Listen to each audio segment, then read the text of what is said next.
Haiwan walks home in the dead of night, wondering how her life fell apart. Her existence is a miserable cycle of exhaustion, working a company job by day and a part-time gig by night. It's after 2 a.m., but rest is a luxury she can't afford. Dangerous debt collectors are constantly threatening her over her mother's loans. Adding to her misery is her sleazy boss, a man with a daughter her age, who won't stop his inappropriate advances. She feels angry and helpless, completely trapped by her circumstances. As Haiwan walks, her thoughts are filled with resentment. She's paying for a massive debt she never benefited from, cursing the state of her life. Her mind drifts back to her mother, whom she saw as a parasite constantly dragging her down. Even as a child, she was hounded by angry debt collectors because of her mother's actions. She had worked so hard to escape that life, but a joint guarantee contract had sealed her fate. Trapped with no way out, Haiwan stops walking, looks to the sky, and wishes for it all to end. Just as Haiwan wished for her painful reality to finally end, a man's frantic shout for her to move shattered the night's quiet.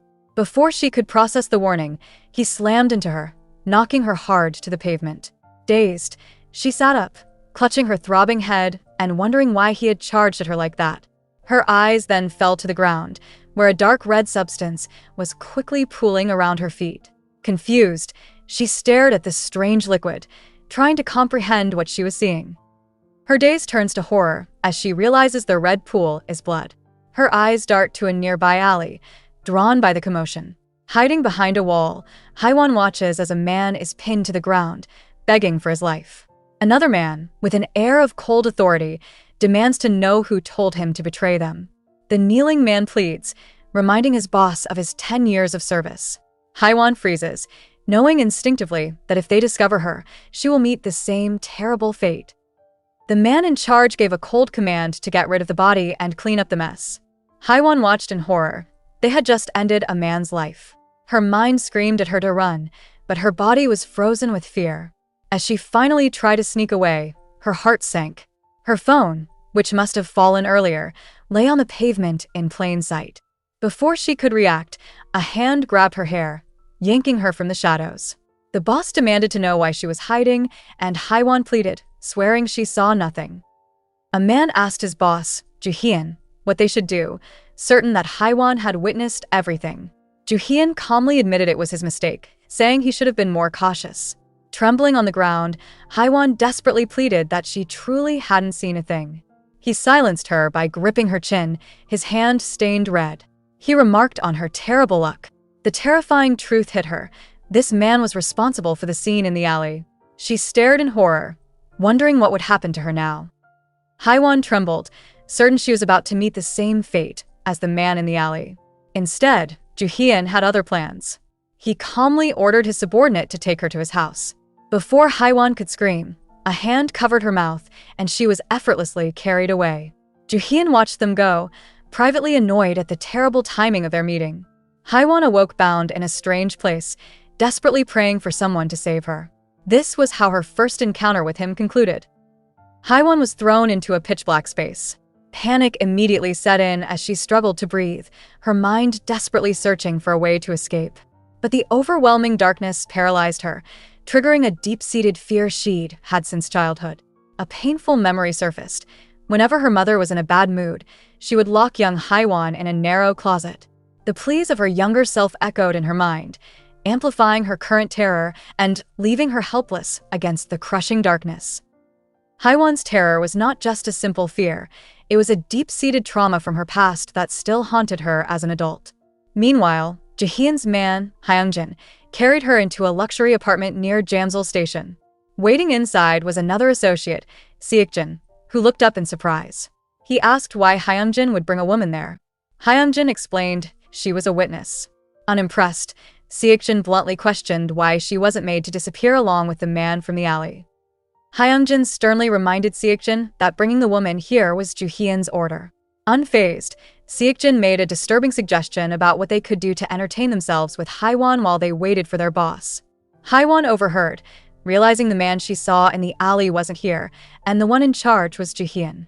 Suddenly, another man's sharp glance silenced Seokjin, who quickly claimed he was joking. He unlocked the door, and Hyungjin carried Haiwan into the luxurious apartment. She understood with dread that she was now in Juhyun's home. Inside the luxurious apartment, Haiwon's mind raced with panic. Bound and helpless in Hyungjin's arms, she desperately considered begging him for help before Juhyun arrived. Suddenly, Hyungjin stopped and removed the tape from her mouth. He gave her a single piece of chilling advice. When his boss arrives, she must plead for her life, as it would be her only way to survive. He then left the room, the click of the lock sealing her in.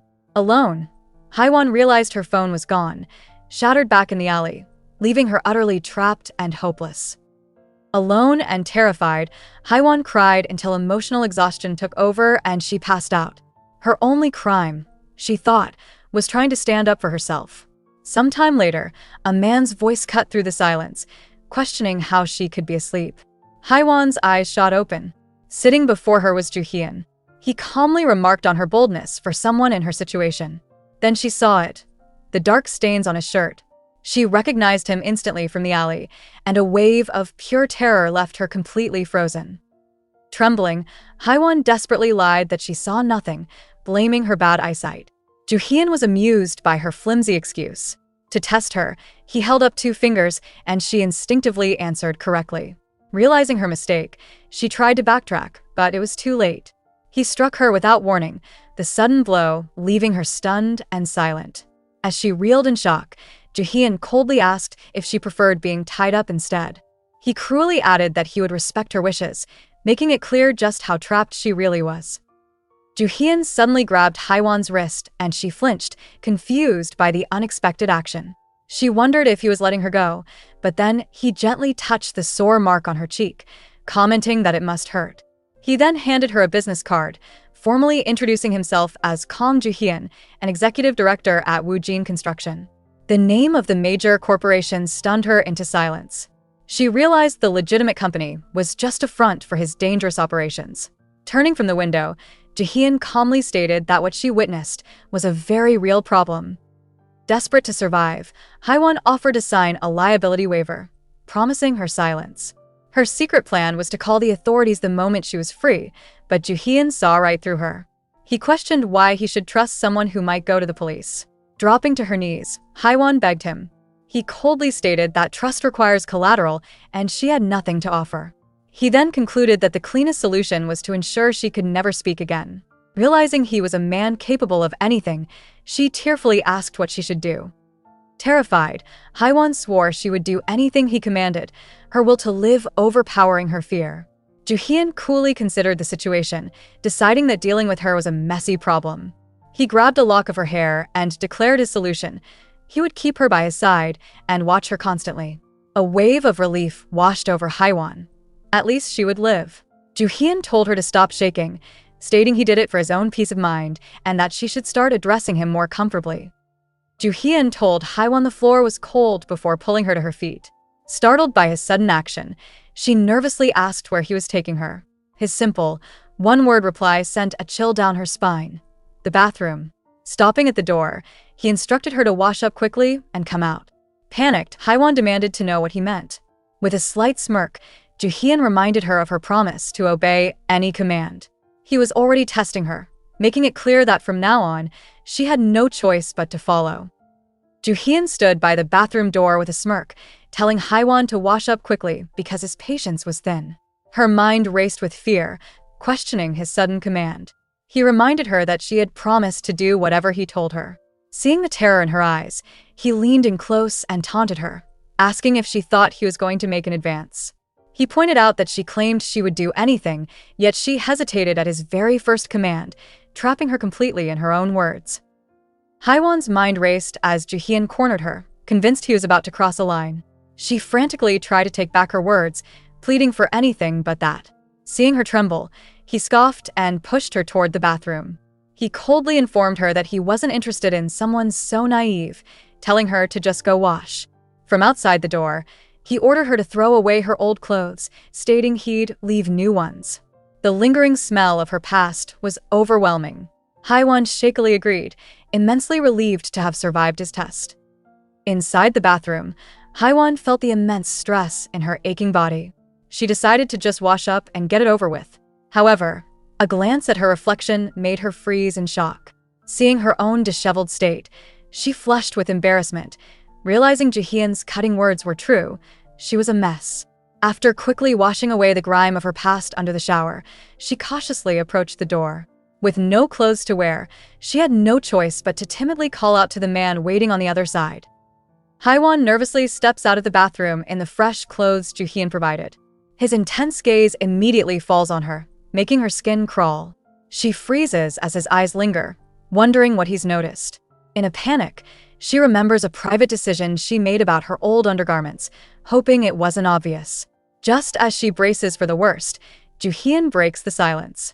He simply states that the clothes are too big and declares he'll have to buy her an entirely new wardrobe, asserting his control once again. Haewon's relief was short-lived. Jaehyun suddenly told her to forget the clothes and just sit down. When she hesitated, he ordered her to roll up her pants, revealing he had seen the scrape on her leg. He dismissed her protests, insisting he had to treat the wound because a girl shouldn't get scars. Completely thrown by this confusing act of care, Haewon quietly complied. She watched in stunned silence as he knelt before her with a first aid kit, warning her that it would sting a little. As Jaehyun finished carefully bandaging her leg, his gentle touch left Haewon completely bewildered. He was such a strange man. Seeing a potential opening, she nervously asked if she could please go home. The atmosphere immediately changed. Jaehyun flatly refused, stating that as a witness, she couldn't leave. He decided she would stay the night since it was already 4 in the morning. Visibly panicked, Haewon quickly offered to sleep on the sofa or even the floor, desperate to maintain some distance between them. Jaehyun dismissed her offer to sleep on the floor, asking what she took him for. He then commanded her to sleep with him in his room, revealing there was only one bed in the house. Haewon was completely stunned by his audacity. The next day, a man named Seokjin returned her phone with the screen fixed. But this was no kindness. He coldly informed her that a tracker and wiretap had been installed.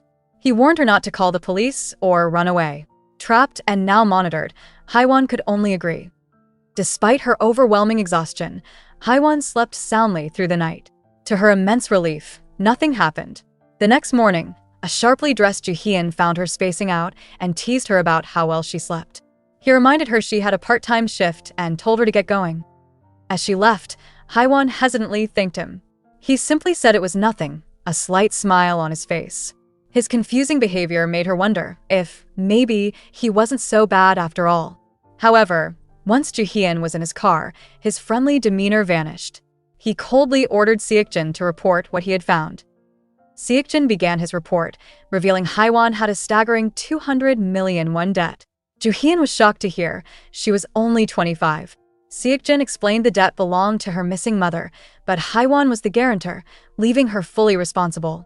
The real problem, however, was the lender, Company L, a group notorious for their ruthless tactics. They knew she couldn't pay, and if she missed a single payment, they would force her into a terrible life to settle the account. Jaehyun cursed, furious that she was involved with such dangerous people. Jaehyun's mind drifted to the past, recalling a much younger Haewon. He once believed she would manage on her own, but in just a few years, her life had become a complete wreck. He had only wished for her to live a simple, happy life, smiling like anyone else. Snapping back to the present, he gave Seokjin 2 orders: arrange a meeting with Director Park from Company L and locate Haewon's mother. With his decision made, Jaehyun leaned back, concluding that he had no choice but to step in and handle this himself. Once the car drove away, Haewon finally felt a moment of peace. Safely inside her own apartment, she sagged against the wall, just grateful to be home in one piece. But the relief was short-lived as the last 24 hours came rushing back. The horrifying image of a man being brutally handled by gangsters flashed in her mind, followed by the terrifying memory of her own abduction. She had witnessed something terrible, been kidnapped, and ended up in the house of the man behind it all. The full weight of her ordeal crashed down, leaving her trembling with fear. Haewon tries to resume her normal life, heading to her job at a barbecue restaurant. But her boss makes an uncomfortable advance, inviting her for a drink. She politely refuses and turns to leave, but he grabs her arm, stopping her cold. He claims they need to have a deeper talk, revealing he purposely withheld her paycheck, offering it now in cash. Haewon instantly sees through his scheme. He's using her wages to pressure and control her. Joo-hyun presented Haiwan with a chilling ultimatum. He declared that if he loved her, she was required to love him back. But if he didn't, her fate was much worse. She would become his prisoner forever, trapped in his house and completely at his mercy. In a twisted attempt at comfort, he promised to do whatever made her feel at ease, while making it clear she could never leave. Haiwan was stunned into silence, disgusted by his perverse definition of love. She finally understood she had no real choice at all. Haiwan's mind flooded with terrifying memories, an angry voice yelling that she couldn't escape, the feeling of being chased. Her panic mounted as she worried about finding a new job with no money to spare. Suddenly, a man's voice interrupted her thoughts. He stood in her doorway, holding a phone, and confirmed her name. He wasn't here for a friendly visit. He was collecting on a debt she had guaranteed for someone else. With a cold smirk, he noted she'd been ignoring their calls. Haiwan's heart sank as she realized loan sharks had found her. The loan shark dismissed Haiwan's explanation about her delayed wages. He sneered, stating they couldn't trust someone who ignored their calls. His tone then turned predatory as he looked her over, commenting on her looks before touching her chin. He suggested that with her appearance, it would be difficult to pay off the massive interest. He then offered to introduce her to a good job. Haiwan understood his disgusting offer immediately. It was the one fate she had worked tirelessly to avoid, determined not to end up like her mother. The loan shark's hand moved as he made a sickening proposal, suggesting an indecent way for her to handle the interest. Haiwan froze in terror, her mind spiraling into despair over a life of constant struggle and loneliness. She felt completely trapped. Just as hopelessness set in, a fist suddenly flew through the air, knocking the loan shark aside. Haiwan looked up to see Joo-hyun standing there. He dryly remarked how they were only apart for half a day, yet so much had happened, before turning to ask if she was all right. Overwhelmed, Haiwan could only stammer his name before Joo-hyun pulled her into a firm embrace. Her mind raced. She knew this man was dangerous, and his help wasn't free. Joo-hyun warned she might regret this later, but for the first time in her life, someone had actually come to save her, and she clung to that feeling. Later in his car, she couldn't stop crying. He told her she was tired and should sleep, but she insisted the tears just wouldn't stop. Joo-hyun looked down, his expression unreadable as he coolly questioned her. Joo-hyun coolly declared that it couldn't be helped. He said he was worried her pretty eyes would swell up from crying and leaned in to silence her with a kiss. Haiwan was stunned, but instead of resisting, she acted on impulse. For the first time in her life, she decided to follow her heart, wrapping her arms around him. He then guided her into a room, their embrace never breaking. The kiss deepened, becoming more intense as he clearly took control, marking a dramatic shift in their already complicated dynamic. The intense moment that began in the car carried over into the room. As their embrace deepened, Haiwan felt her mind drifting, completely lost in the connection. Joo-hyun took full control of the situation, and she soon found herself feeling exposed and vulnerable. Haiwan stirs from a strange dream, a memory of finding an injured man in the rain. Waking up groggy, she dismisses it, thinking her head hurts from crying so much. But as she sits up, a shocking realization hits her. She quickly covers herself, face burning with confusion as she questions her undressed state. The memories of the previous night come rushing back to her. Turning her head, she sees Joo-hyun sleeping peacefully beside her, confirming that her ordeal was far from over and everything that happened was real. Haiwan freezes as Joo-hyun stirs beside her. She quietly asks if he slept well, but he replies that he didn't. He stretches, casually remarking that her fainting the previous night had left him with unfinished business. Mortified, she tries to explain that it was her first time and she was overwhelmed, but he simply laughs at her panic. The reality of their intimate encounter hits her like a tidal wave. She had only known this man for a day. Horrified by her own actions, she realizes she must get dressed and escape immediately. As Haiwan scrambles to escape, Joo-hyun pulls her back into his arms. He asks if she's finished with her regrets, claiming he knows she's planning to run. Before she can answer, he leans in close, reminding her that what happened can't be taken back and twisting the situation to blame her for starting it. He casually tells her to go wash up in the bathroom. As he turns to leave, giving her a clear view of his physique, a mortified Haiwan covers her eyes, not knowing where to look. Clutching the sheet, Haiwan asks where her clothes are. Instead of answering, Joo-hyun turns and demands she use his first name, stating they are much closer now. He playfully withholds her clothes until she complies, leaving her no choice but to whisper Jaehyun. Satisfied, he smirks before dropping a bombshell. He threw her old clothes away. As she panics about getting home, he coldly informs her she isn't leaving, reminding her that the loan shark broke her door lock. Her desperate suggestion of a padlock is cruelly dismissed, sealing her entrapment. Desperate, Haewon pleads to go home, explaining that if she misses work, she'll be fired. Jaehyun casually dismisses her panic and points to a suitcase. Inside are all her important belongings from her apartment, except for her clothes. He coolly informs her that he had his men collect her things, but threw her clothes away. As a solution, he declares she will live with him, rent-free. He offers to buy her new clothes as compensation and tells her to get dressed, leaving her with absolutely no way out of his grasp. After getting dressed, Haewon finds Jaehyun and tells him the clothes he provided fit perfectly. He coolly states he guessed her size, then shamelessly asks if she remembered her undergarments this time. A mortified Haewon realizes he knew about her previous state. Annoyed, she calls his teasing style old-fashioned.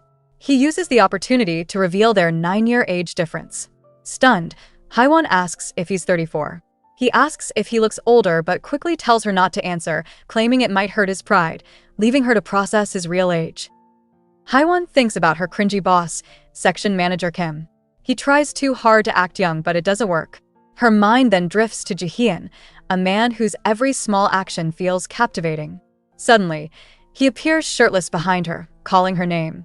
He gently turns her face toward him, startling her. After a quick look, he cryptically remarks that they won't need a trip to the pharmacy after all.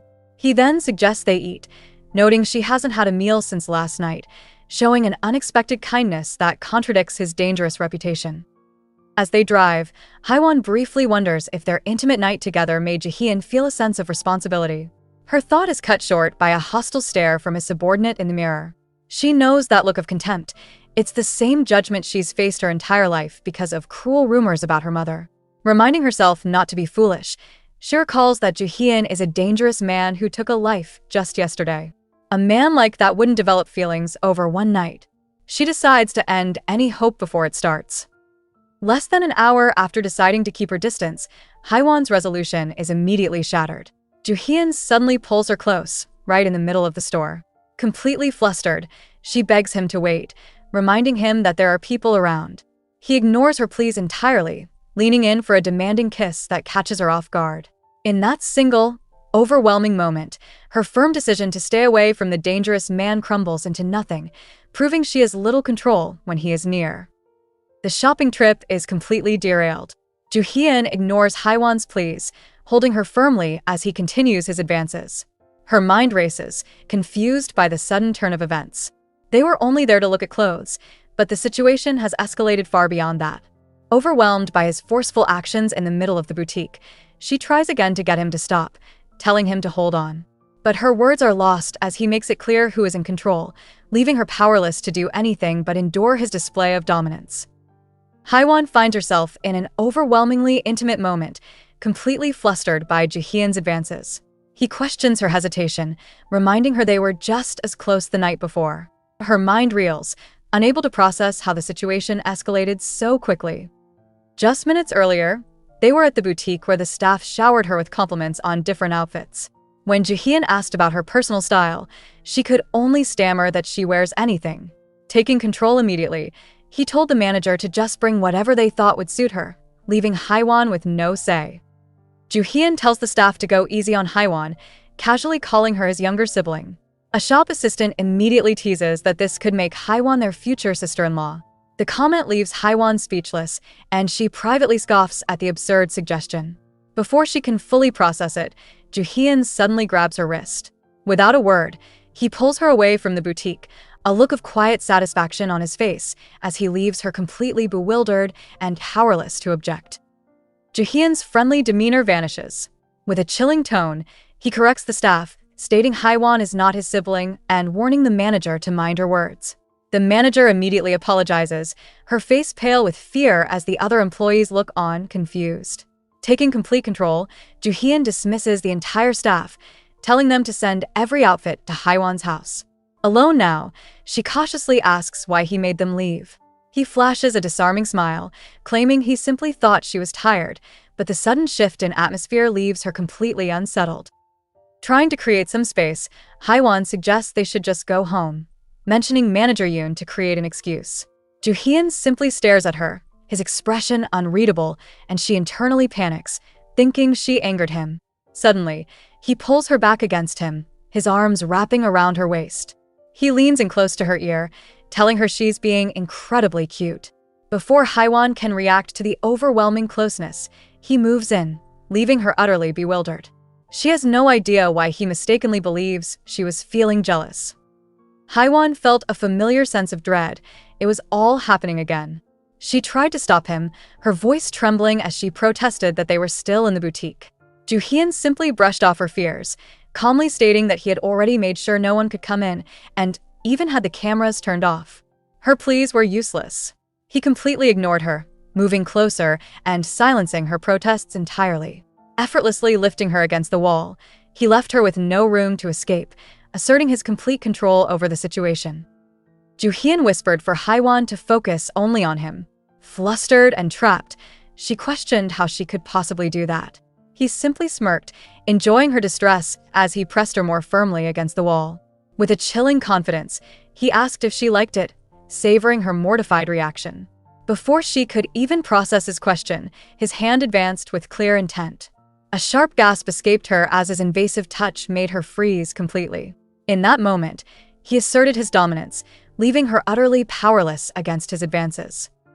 Joo-hyun cruelly mocked Haiwan, asking why she was reacting so strongly if she truly didn't want this. As his advances grew bolder, she pleaded with him to stop, reminding him they were still outside. He completely dismissed her panic, reminding her that he'd already taken care of everything and that the room was soundproof. Trapped and terrified, Haiwan could only cry, insisting that this wasn't what she wanted. Her desperate words meant nothing to him as he asserted his complete control over her, leaving her utterly helpless. As Haiwan silently called him a pervert, Joo-hyun suddenly pulled back. He feigned innocence, asking if he had somehow made a mistake. The brief pause was a stark reminder of her grim reality. She recalled that survival meant going along with his twisted demands. Trembling, Haiwan steeled her resolve, telling herself she could endure it. Seeing her sudden submission, Joo-hyun seemed pleased. He reached out and gently tilted her chin up, his intentions now clearer than ever as he closed the distance between them once more. Joo-hyun gently wiped away a tear, apologizing for his actions. He questioned why she was trying to endure something she didn't want, promising they would stop if she truly disliked it. His sudden gentleness left Haiwan completely baffled. He then told her to wait, turning away from her. To add to her confusion, he made a strange clarification. He admitted to having his own particular tastes, but insisted he wasn't the type to be unfaithful. Haiwan was left speechless, unable to comprehend his bizarre and contradictory behavior. Haiwan panics, telling Joo-hyun to wait and insisting she can wipe the mess herself. He ignores her, ordering her to stay still. Kneeling down, he begins cleaning her skirt, reasoning that the one who made the mess should be the one to clean it. Haiwan flinches, overwhelmed with embarrassment by his actions. Her discomfort turns to utter shock when she notices an undeniable physical reaction from him. Just as she freezes, he looks up innocently, announcing that he's all done, leaving her stunned and mortified. Catching her gaze, Joo-hyun cheekily asked if she was staring. Flustered, Haiwan stammered an apology, claiming his situation just looked uncomfortable. Seizing the opportunity, he leaned in and asked if she could help relieve his discomfort. He then made a very specific and intimate request, assuring her that was all he wanted. Baffled by his words, Haiwan asked what he meant. Joo-hyun was relieved by her innocence, darkly remarking that he would have dealt with any man who might have taught her such things before him. Riding in the car later, Haiwan replayed the shocking moment in her mind. Although nothing ended up happening back at the shop, she was still far too embarrassed to look Joo-hyun in the eye. He suddenly broke the silence, calling her name. Noticing her flushed cheeks, he asked what she was thinking about that was making her face so red. Feigning concern, he wondered if she had a fever, reaching over to touch her forehead. His casual demeanor only made Haiwan feel more flustered and trapped. Joo-hyun told the driver to take her home quickly. Suddenly, the meaning of his earlier request finally clicked for Haiwan. She asked him if he was talking about that, stunning him for a moment before he burst into laughter. He found her delayed realization absolutely hilarious. Mortified, Haiwan demanded he stop. To change the subject, she complained that her new outfit was too expensive. Joo-hyun suggested they go somewhere nice to match, but then claimed he had other plans. He told her a feast was waiting at home and warned he'd be checking later to see if she ate. Trying to be polite, Haiwan told Joo-hyun he didn't have to go to such trouble for her meal. But her attempt to refuse him made his friendly demeanor vanish instantly. His tone turned cold as he asked if refusing him was a habit. He warned that her rejection of his gifts, from the clothes to the food, was starting to make him angry. His menacing words snapped Haiwan back to reality. She had foolishly forgotten her situation. She never had the right to say no to him. As this grim realization set in, the car arrived. Joo-hyun gripped Haiwan's arm, telling her to eat while he was gone before placing a soft kiss on her head. He then exited the vehicle, leaving her alone with the driver. As the car pulled away, the driver unexpectedly offered some advice. He urged Haiwan to hold on to Joo-hyun, claiming her life would completely turn around if she did. He confessed he normally wouldn't interfere, but felt compelled to speak because her situation looked so pitiful. Haiwan was left speechless, mortified that even a stranger recognized and pitied her circumstances. Elsewhere, a woman fumed, unable to understand Joo-hyun's actions. He had turned down the daughters of corporate heads and beautiful celebrities without a second thought. Yet, he suddenly paid off the massive debt of a woman he barely knew. Back in her luxurious prison, a servant set out the meal Joo-hyun had ordered, urging Haiwan to eat. She quietly agreed. Left alone, her mind raced. If he truly paid her debt, she should be grateful. Instead, a heavy feeling settled in her heart.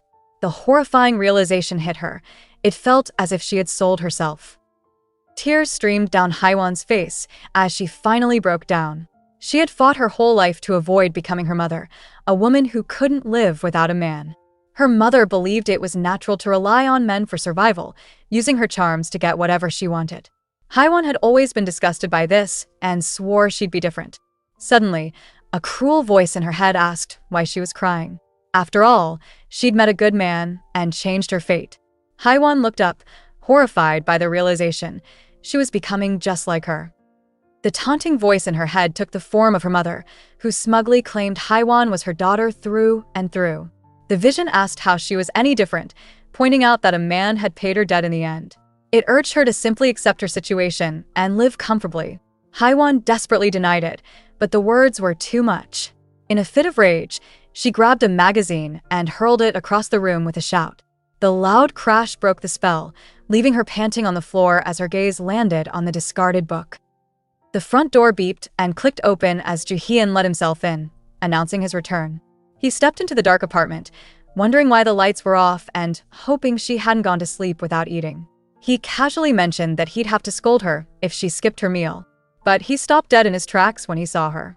Haiwan was sitting on the floor, looking completely broken. Her face was stained with tears, and her eyes were empty. Stunned, Joo-hyun could only say her name, baffled by her desolate state. Alarmed by her broken state, Joo-hyun rushed to Haiwan's side. He gripped her shoulder firmly, demanding to know what was wrong and if she was hurt. Haiwan slowly looked up at him, her eyes completely empty. In a hollow voice, she began to ask a chilling question. Would he take care of all her unhappiness? The question hung in the air, a desperate plea that gave him the perfect opening for his twisted ultimatum. This was the moment her fate was sealed. Joo-hyun coldly tells her to go to the hospital if she's sick, grabbing her arm. Haiwan ignores this and asks the one question haunting her. Did he really pay off her debt and why? Joo-hyun is completely unimpressed. He scoffs, asking if her breakdown was just because of that, admitting he thought something serious had happened. The word just snaps Haiwan out of her despair. Furious, she clenches her fists and tells him that his casual action is the very reason her entire world has just collapsed. Haiwan finally explodes, screaming at Joo-hyun about how miserable she is. But he is completely unmoved, stating that she shouldn't feel that way. He coldly explains that he was saving her from loan sharks, reminding her that they would have sold her off to collect the debt. Haiwan sees no difference. She accuses him of paying her debt just because they've been intimate, asking how this is any better. Joo-hyun warns her to stop her nonsense, but she breaks down, confessing that she tried desperately not to end up like her mother. As Haiwan confesses her deepest fear, she trembles, believing she has become just like her mother. Joo-hyun, however, is completely out of patience. Exhausted from his own day, he sees her breakdown as nothing more than an annoyance. He gently lifts her chin, telling her that he understands what she is saying. But as he holds her tear-stained face, his thoughts are cold and dismissive. Cursing internally, he looks at her and thinks she is nothing but a simple crybaby, completely invalidating her pain. Joo-hyun gently wipes away Haiwan's tears, telling her to calm down and listen. He reminds her of his dangerous background, stating that he didn't just pay off the debt. Confused, Haiwan asks what he means. He twists her own words against her, recalling how she compared her situation to being sold to him. Leaning in close, he coldly declares that she should repay him with her body, just as she implied. Haiwan squeezes her eyes shut, bracing for the worst. But then he stops, calling her a fool and ordering her to open her eyes. Joo-hyun pinches Haiwan's cheek, asking what she was thinking. He clarifies she's meant to repay her debt with household work. Haiwan is stunned into silence. With a slight smirk, he explains that he'll waive the interest if she takes care of the housework while living there. She only has to pay back the principal amount monthly. She protests, saying that would be a huge loss for him. Still, the unexpected kindness fills her with relief. She accepts his offer, promising to work diligently and repay him quickly before shyly thanking him for his help. With her heart racing, Haiwan watches as Joo-hyun leans closer. He tells her there's something more important than the debt right now, the fact she hasn't eaten. She shyly confesses that she was waiting to eat with him. Amused, Joo-hyun thinks she's cute and decides to let it go. Haiwan blushes at his cheesy compliment, a happy sigh escaping her lips. As he smirks, his mind drifts back 10 years to a rainy night. A memory shows a younger Haiwan saving him, revealing his initial motive was simply to repay that favor. As Joo-hyun watches her, he can't figure out his own feelings. Is it a desire to protect her, a physical attraction, or actual love? He realizes it has become hard to tell the difference. The next morning, Haiwan arrives at work, thinking it feels like it's been ages. Her mind reels from the chaotic weekend. After meeting Joo-hyun, she'd witnessed a crime, confronted her boss, and had her debt cleared. On top of everything, their relationship had taken a surprising turn. She blushes intensely, recalling the new intimacy between them, completely flustered by the sudden closeness. As Haiwan tries to start her day, a hand lands on her shoulder, startling her. It's her colleague, So-young, who cheerfully notes how much happier she looks. Haiwan claims she just rested well, but So-young admits she'd been worried for months. She mentions how Haiwan always left work early and had terrible dark circles, fearing she might quit. The innocent concern makes Haiwan realize the truth. She had been so focused on her debt and secret night job that she never saw how much the exhaustion was showing. Guilt washes over Haiwan as she realizes So-young likely handled her workload. She turns to her colleague and apologizes, explaining that personal issues had left her unfocused. So-young's concern melts into a bright smile when Haiwan confirms everything is sorted out. To make it up to her, So-young playfully demands a coffee. Haiwan gratefully accepts, and the two head out. So-young excitedly mentions the company dinner at a beef restaurant, putting a friendly arm around Haiwan. As they leave, a shadowy figure watches them from a distance. The team dinner kicks off at a bustling beef restaurant as their manager, Seokjin, calls for a toast. So-young happily tells Haiwan she's glad they finally get to have a drink together. The manager agrees, adding that it's been too long since the team gathered like this. Everyone seems to be in high spirits, enjoying the food and company. Haiwan takes a sip from her glass, trying to join in. She had genuinely been looking forward to a normal night out, but as she sits there, she realizes she can't concentrate. Her mind drifts back to an earlier conversation with Joo-hyun.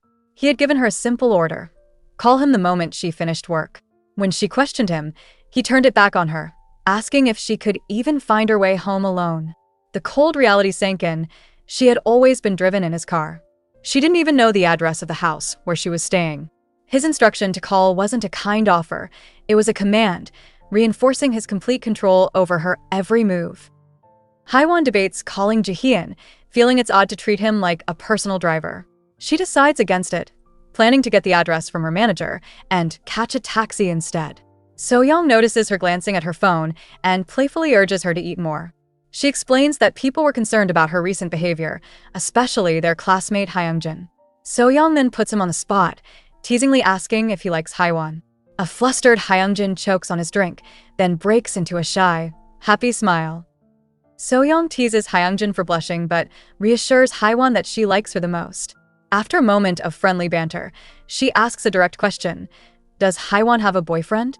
The word triggers an intrusive thought, and an image of Jaehyun's intense gaze flashes in Haiwan's mind. Startled, she quickly denies having one. So-young presses on, asking about her ideal type.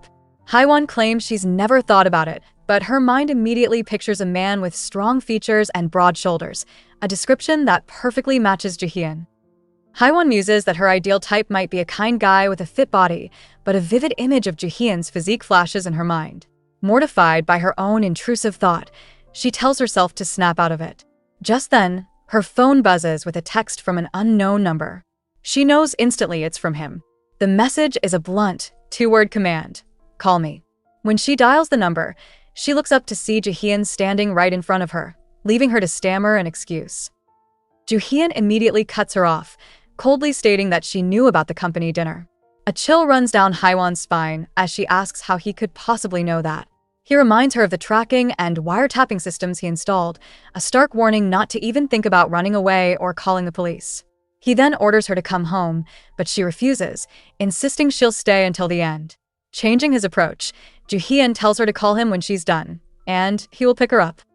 Haiwan sarcastically wonders if Jaehyun has been waiting for her call this whole time. As she types a reply, a voice calls her name. She turns to see Hyunjin, who asks why she's standing out in the cold.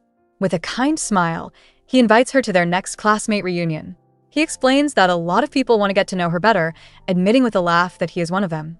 Genuinely surprised by his forwardness, Haiwan thanks him for the concern and promises that she will go. In his dark office, Jaehyun listens intently through a hidden device as Hyunjin invites Haiwan to their next reunion. Hearing her agree to go, his mood instantly sours. He yanks the earpiece from his ear, leaning back in frustration. Jaehyun believes that if he leaves her unattended, other men will inevitably swarm around her like pests. Deciding he must handle the situation himself, he grabs his jacket with grim determination. He resolves to go and get rid of these damn flies personally. The company dinner finally wraps up, and after helping their boss into a cab, a colleague asks Haiwan how she's getting home. Just as she's about to answer, Hyunjin steps in and kindly offers her a ride. Haiwan panics internally, knowing she still hasn't called Jaehyun. Suddenly, a cold, familiar voice calls her name. She looks up in shock to see Jaehyun standing before her. The people nearby begin to whisper, commenting on how handsome but intimidating the newcomer looks. Haiwan stares in shock, barely managing to think Jaehyun's name. With a confident smile, he announces that he came to pick her up because it's late. Before she can process his words, he swiftly grabs her wrist and pulls her into a firm embrace. Ignoring everyone else, he leans in close, his voice low and possessive. He tells her it's time for them to go home, putting a chilling emphasis on the word "our." His hold makes it clear that she has no choice in the matter. As Jaehyun holds Haiwan, her colleagues whisper, sensing the unsettling atmosphere. Flustered, she begs him to wait, reminding him that everyone is watching. Jaehyun coldly replies that he's making them watch on purpose. He mentions the fly, Hyunjin, and Haiwan realizes with dread that he was eavesdropping on her earlier. Feeling the heavy tension, her co-workers make awkward excuses and leave in a hurry. Now completely isolated from her friends, Haiwan is left alone to face Jaehyun as he leads her away. In the car, Jaehyun continues his display of control by making Haiwan sit on his lap. With a smug grin, he asks if she's uncomfortable. Internally, she's screaming that she is, but he dismisses her, twisting the situation by claiming she sat there on her own. As she silently protests that she only tripped, a subtle movement from him makes her freeze. Haiwan stifles a gasp, face burning with shame. She realizes his driver, Seokjin, is right there, forced to witness her utter humiliation. With a smirk, Jaehyun asks Haiwan why she is looking at other men, claiming it makes him jealous. He then warns his driver, Seokjin, who nervously promises to look ahead. Haiwan begs Jaehyun to stop, worried her colleagues will get the wrong idea and think he's her boyfriend. He coldly asks what there is to misunderstand. Leaning in close, he whispers that they live together and share a bed. His grip on her tightens, and he confirms their complete intimacy, leaving her trapped in humiliation as he asserts his total ownership over her. Joo-hyun tells a shocked Haiwon he's thought of them this way ever since she hugged him first. Her mind races, trying to recall such a moment, thinking of the time the lone shark attacked. But Joo-hyun's memory is of a far more intimate encounter. Seeing her confusion, he whispers a cutting question. Does she normally live with men who aren't her boyfriend? His hand moves pointedly on her leg as he asks if she does things like this with them too. He twists the knife, reminding her that this was her decision. Joo-hyun continues his psychological game, asking Haiwon for her definition of a boyfriend. She quietly answers that it's a relationship where two people like each other, secretly thinking he probably only wants a physical connection. His next words shock her to her core. He leans in close and calmly confesses that he likes her. Completely stunned, Haiwon asks if she heard him correctly. With a chilling smirk, Joo-hyun confirms it, delivering his twisted ultimatum. Since he likes her, all she has to do is like him back. Her protests die on her lips. Joo-hyun leans in, his hand resting on her neck as he tells her to just admit that she likes him too. Haiwon freezes, completely stunned by his confession. Her mind races, reminding herself their entire connection is built on debt, not feelings. She doesn't know if he's serious or just playing another cruel game. Sensing her hesitation, he pulls her into an embrace, softly telling her to take her time. Trapped by his false kindness, she can't answer. And so, their new, unsettling routine of traveling to work together began. As their new routine settled in, Haiwon reflected on their strange arrangement. They ate meals together and shared the same space at night, but she knew they weren't a real couple. Trapped in his arms, her mind spiraled. Did Joo-hyun actually like her? The question was a dangerous one, because it led to an even more confusing thought. Was she starting to like him, too? Weeks passed, and spring melted into summer. As Haiwon brushed her hair one morning, she realized a whole season had changed since she first arrived at his house. Haiwon expected him to throw her out for her silence, but Joo-hyun was surprisingly patient. He never brought up his confession again, allowing a strange sense of normalcy to settle between them. One morning, he calls out with a bold threat. If she doesn't hurry up, he'll come in and dress her himself. He enters anyway, teasing her for being no fun. Ignoring her flustered protest, he simply points out her damp hair. Warning that she'll get sick, he grabs the hairdryer, intending to dry it for her. As Joo-hyun dries her hair, he asks when her shift ends, casually saying he'll pick her up later. Haiwon is a blushing mess, completely flustered by the unexpected kindness. This simple act of care makes her nervous, and she can't understand why he's so natural about it. Once he's finished, he tells her to meet him in the parking lot when she's ready. Left alone, Haiwon fights her confusing feelings. She forces herself to remember the 100 million won debt, reminding herself to stay focused and not forget her place. Later, Joo-hyun stood alone on a balcony, smoking as he looked out over the city. His subordinate, Seokjin, approached with an update, confirming their target had taken the bait. However, Seokjin was worried, pointing out that Haiwon might be in danger because of their plan. Unconcerned, Joo-hyun pinched the bridge of his nose and told him to leave it. A dark, confident smile crept across his face as he declared that everything was about to start soon anyway, hinting at a much larger game at play. As Joo-hyun dropped her off, he told Haiwon to clear her schedule for dinner so they could eat together. Beaming, she quickly agreed and waved him off as he drove away. From the passenger seat, another man pointed out how smitten the boss seemed with Haiwon. Joo-hyun simply glanced at her retreating figure in the rearview mirror, his face a cold, unreadable mask. His companion's observation went unanswered, leaving his true intentions shrouded in mystery as they pulled away from the curb. In the car, Seokjin praised his boss, saying anyone would fall for someone so handsome and rich. Joo-hyun brushed off the flattery, but his mind was on Haiwon. He thought her feelings were obvious and grew impatient waiting for her to confess. Later at the office, a manager asked Haiwon to fix a report before addressing his own superior. However, the man in the executive chair was not Joo-hyun. A new face, Executive Director Kong, curtly announced he was busy and asked what the manager needed from him. In his office, Joo-hyun impatiently listened to a report from his subordinate. The man delivered bad news. One of their undercover agents had seemingly defected to their rival, Lee Byung-hun. However, he suspected it was a ruse. A troubling incident involving Byung-hun had just surfaced, so their agent might be getting closer to investigate. He confirmed that he had already increased Haiwan's security as a precaution. Joo-hyun approved, ordering him to keep it quiet. As rumors called for Byung-hun's resignation, it became clear this was a desperate power play. Joo-hyun's subordinate advised him to be extra cautious, noting that this situation felt different. He asked if it reminded Joo-hyun of the past, when their rival tried to cover up his mistakes by threatening him 10 years ago. The memory was sharp, a dark, rainy night where Joo-hyun was left gravely injured on the street. His subordinate reminded him that he had nearly lost his life back then. Joo-hyun confirmed he remembered, acknowledging the lingering pain from that attack. Back in the present, he let out a cold smirk, tapping his fingers in anticipation. Joo-hyun told his subordinate not to worry, recalling that Byung-hun had tried everything to get rid of him in the past, yet he was still alive. His memory flashed back to when he was 18, the start of their bitter rivalry. As a parentless teen wandering the streets, he was ambushed by a group of men. He tells his subordinate to have Seokjin bring the car around, explaining it's time to pick Haiwan up for an important day. Meanwhile, Haiwan heads to the elevator with her new guard.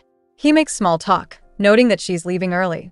She confirms that she has a dinner appointment, completely unaware that Joo-hyun is listening to their conversation through a hidden earpiece.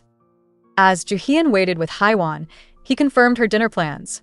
Nearby, her new guard made conversation, asking if Joo-hyun was her boyfriend. Unsure how to answer, Haiwan hesitated. Taking this as an opening, the guard suggested they exchange numbers for an upcoming work event.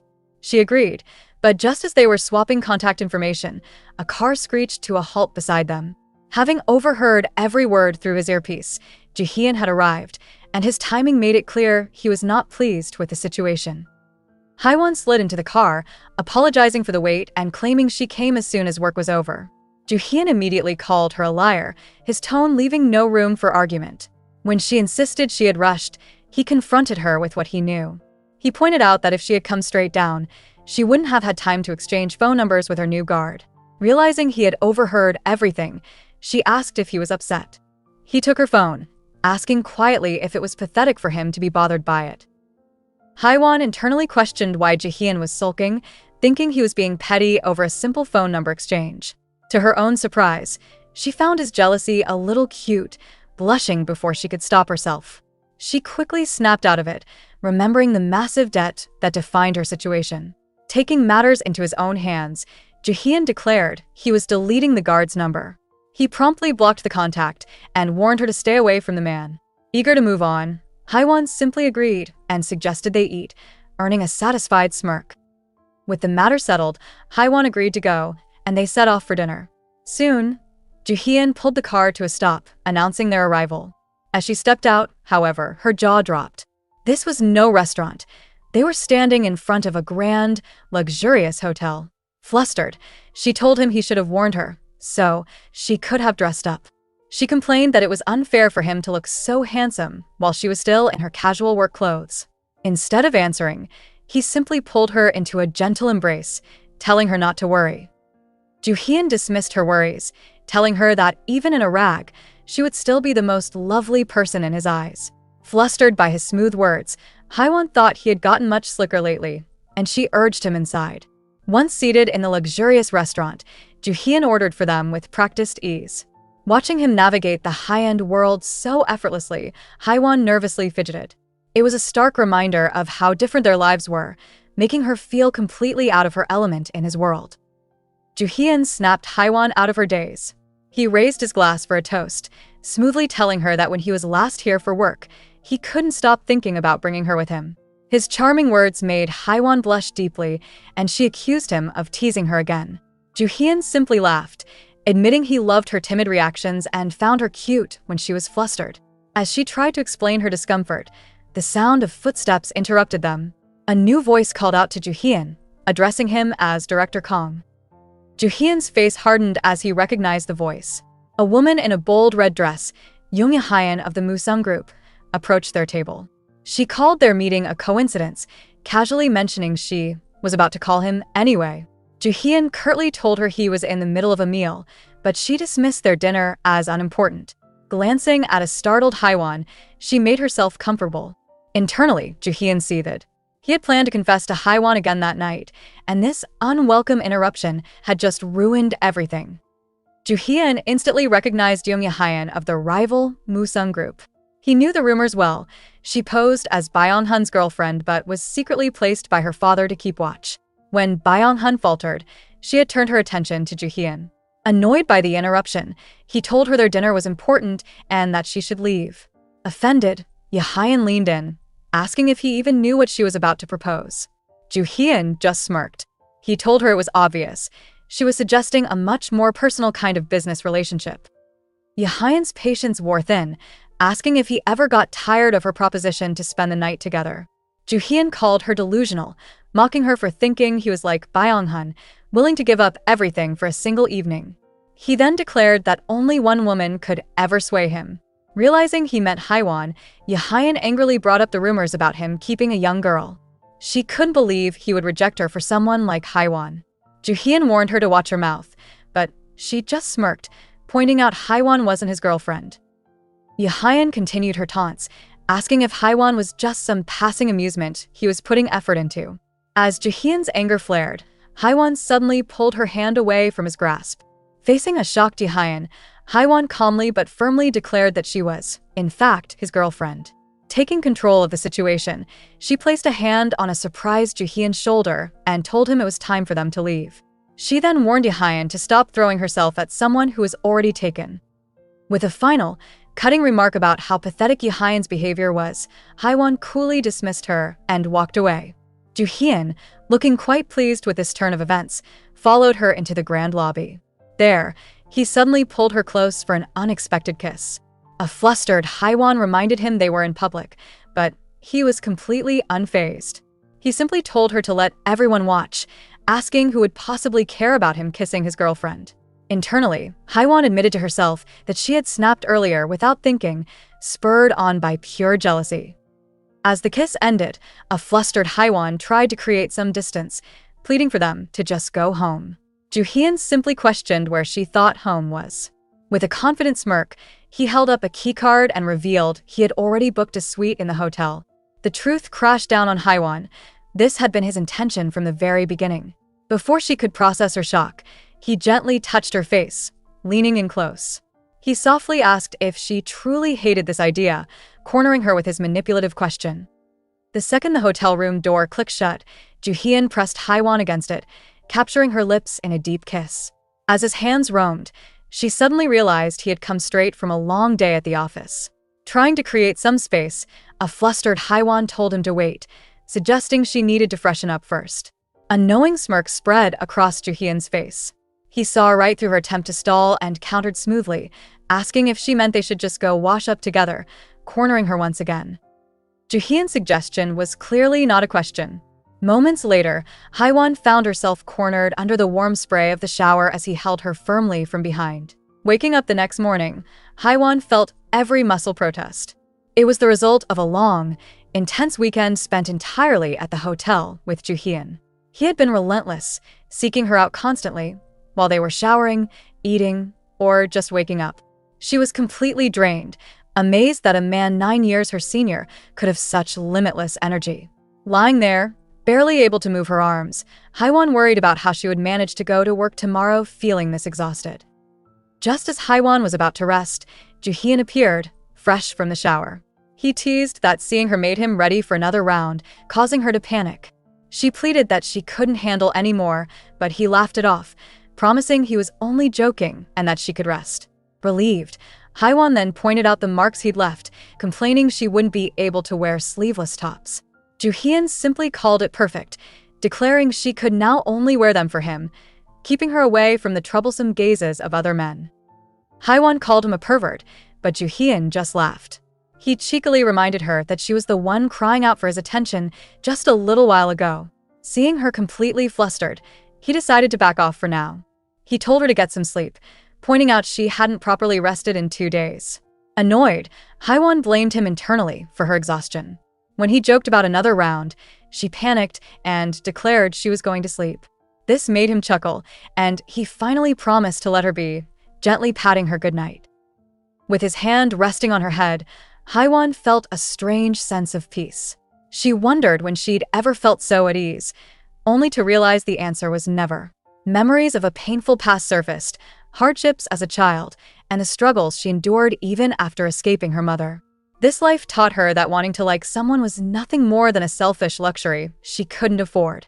To survive, she convinced herself that such feelings didn't matter, tuning out the world around her, like the cheerful birthday party unfolding nearby. Haiwon reflected on a lifetime of suppressing her true feelings just to survive. Lying next to her, Jaehyun noticed she was still awake and wondered why she couldn't sleep. Her unexpected kindness was stirring something in him, making him greedy for more. In that quiet moment, the atmosphere between them changed completely. He reached out, gently touching her face. Overwhelmed by a sudden rush of emotion, Haiwon finally confessed that she liked him, too, her voice soft but certain. Lying next to Jaehyun, Haiwon replayed her confession in her head. She wished she had been honest about her feelings from the start. But saying the words out loud still felt unfamiliar and frightening, and she didn't quite have the courage for it yet. Internally, she asked him to just wait a little longer for her to sort herself out. But just as she found a moment of fragile happiness, trouble crept back in. Elsewhere, a phone buzzed, an incoming call from Jaehyun. A panicked woman answered, her voice shaking as she screamed his name, demanding to know where he was. The next morning, Jaehyun dropped Haiwon off at her office. She grumbled about not wanting to work, and he told her to call when she finished. Haiwon quipped that he'd know anyway since he was always monitoring her.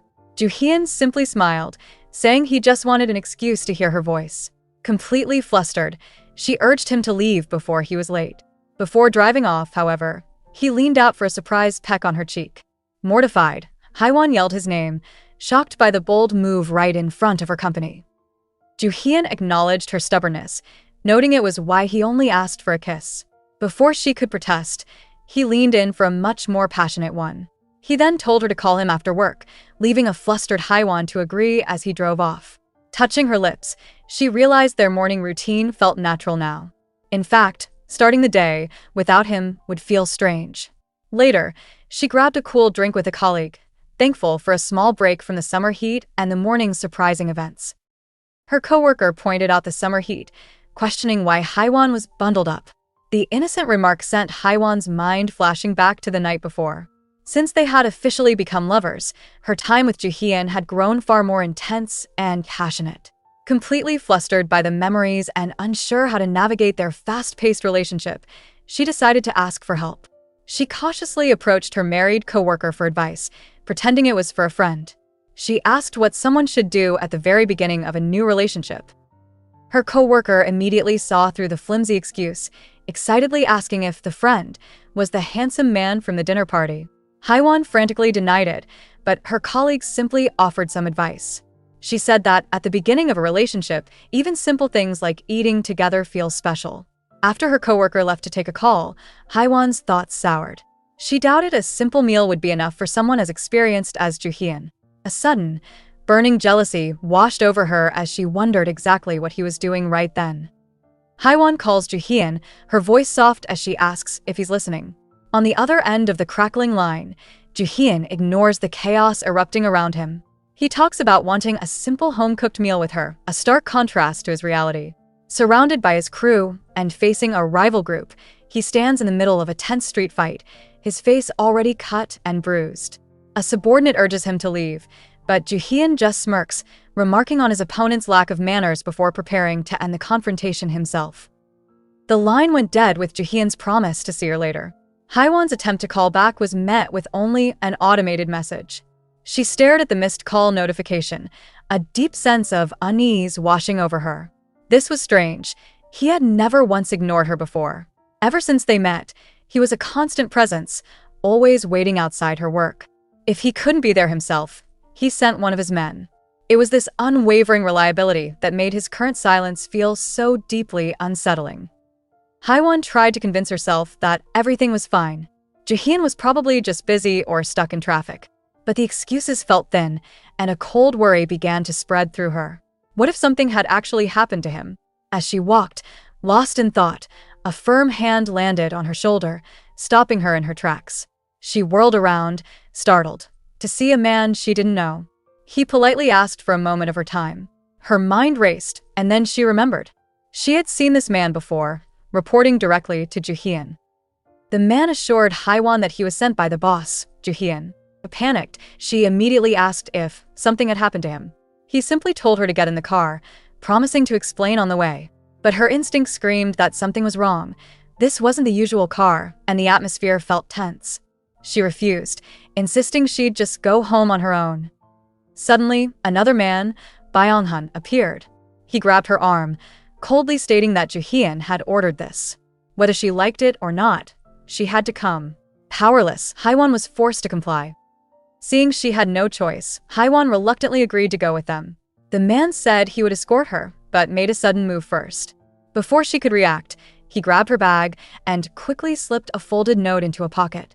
He whispered for her to trust him and read it later, leaving her utterly confused. Just then, her phone buzzed to life. The name flashing on the screen sent a shock through her. Kang Juhyun. Stunned, she answered, her voice trembling as she managed to say his name. On the phone, Juhyun's voice was calm as he instructed Haiwan to go with his man. Confused and upset, she reminded him that she had been worried sick when he didn't show up.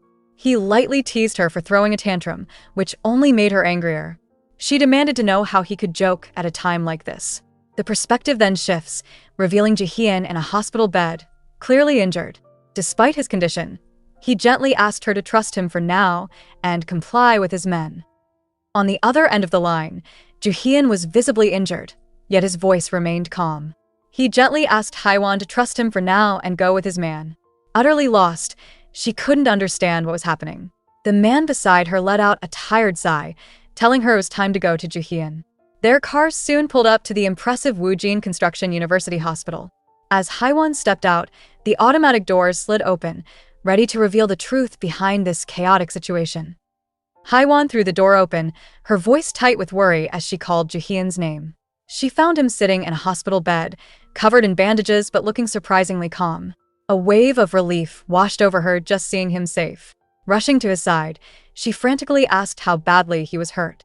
Juhyun simply reassured her that it wasn't serious. He then admitted that his injuries were mostly for show, explaining that he had to pretend to be hurt due to the circumstances and apologized for scaring her so much. Juhyun explained that he initially thought Byung-hun's men were behind the attack, so he played along with being hurt. However, the situation was more complicated than he realized. The silence from his main rival was deeply unsettling, and Juhyun couldn't help but wonder what scheme Byung-hun was secretly planning. Dismissing her lingering worry, he playfully insisted it was just a scrape. To prove he was perfectly fine, he suddenly pulled the startled Haiwan into his arms. Flustered, she immediately told him to stop, not in front of everyone. Haiwan was still confused, asking why a healthy person would need to be admitted. Juhyun explained it was just for show, a fake car accident to fool his enemies. He assured her that his associate, Seekjin, was a master at staging these things without anyone getting hurt. Right on cue, Seekjin entered the room carrying a plate of sliced apples. He casually greeted Haiwan as sister-in-law, adding they could even get a nice settlement from it. Stunned, Haiwan could only watch as Juhyun fed her an apple, changing the subject completely. Haiwan suddenly recalled a strange encounter from earlier. A man had questioned her about Juhyun, discreetly slipping a small object into her bag. Back in the present, sitting uncomfortably with Juhyun, she realized she had to check what it was. She made an excuse, telling him she needed to use the restroom.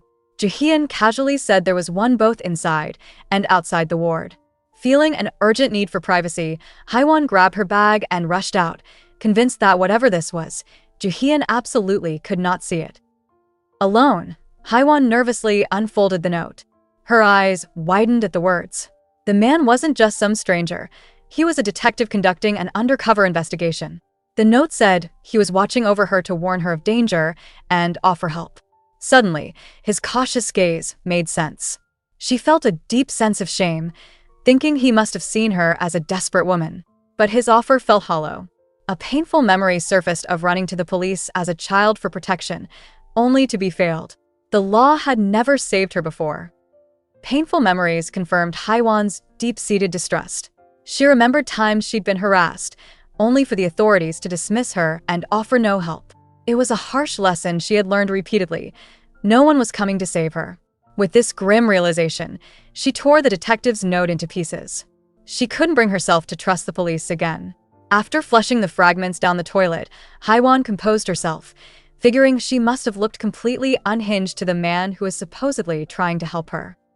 Returning to the ward, Haiwan felt a crushing sense of resignation. She decided that the only place she could pretend to be happy was right here, with him. She suddenly rushed forward and embraced Juhyun, who was initially surprised but then pleased by the affection. He held her close, telling her he would stay with her for the day.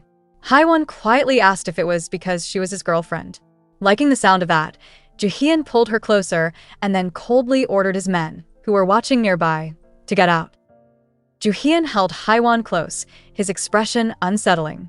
He casually asked if she liked the gift, specifically the one from the detective. Haiwan's body went rigid with fear. She couldn't believe he knew about the note. Staring at him in disbelief, she stammered, asking how he found out. He simply said she was acting so obvious that it would have been strange if he hadn't noticed. Panicked, Haiwan explained that she only read the note before throwing it away. Juhyun's voice turned chillingly gentle as he told her not to be scared, insisting he wasn't angry.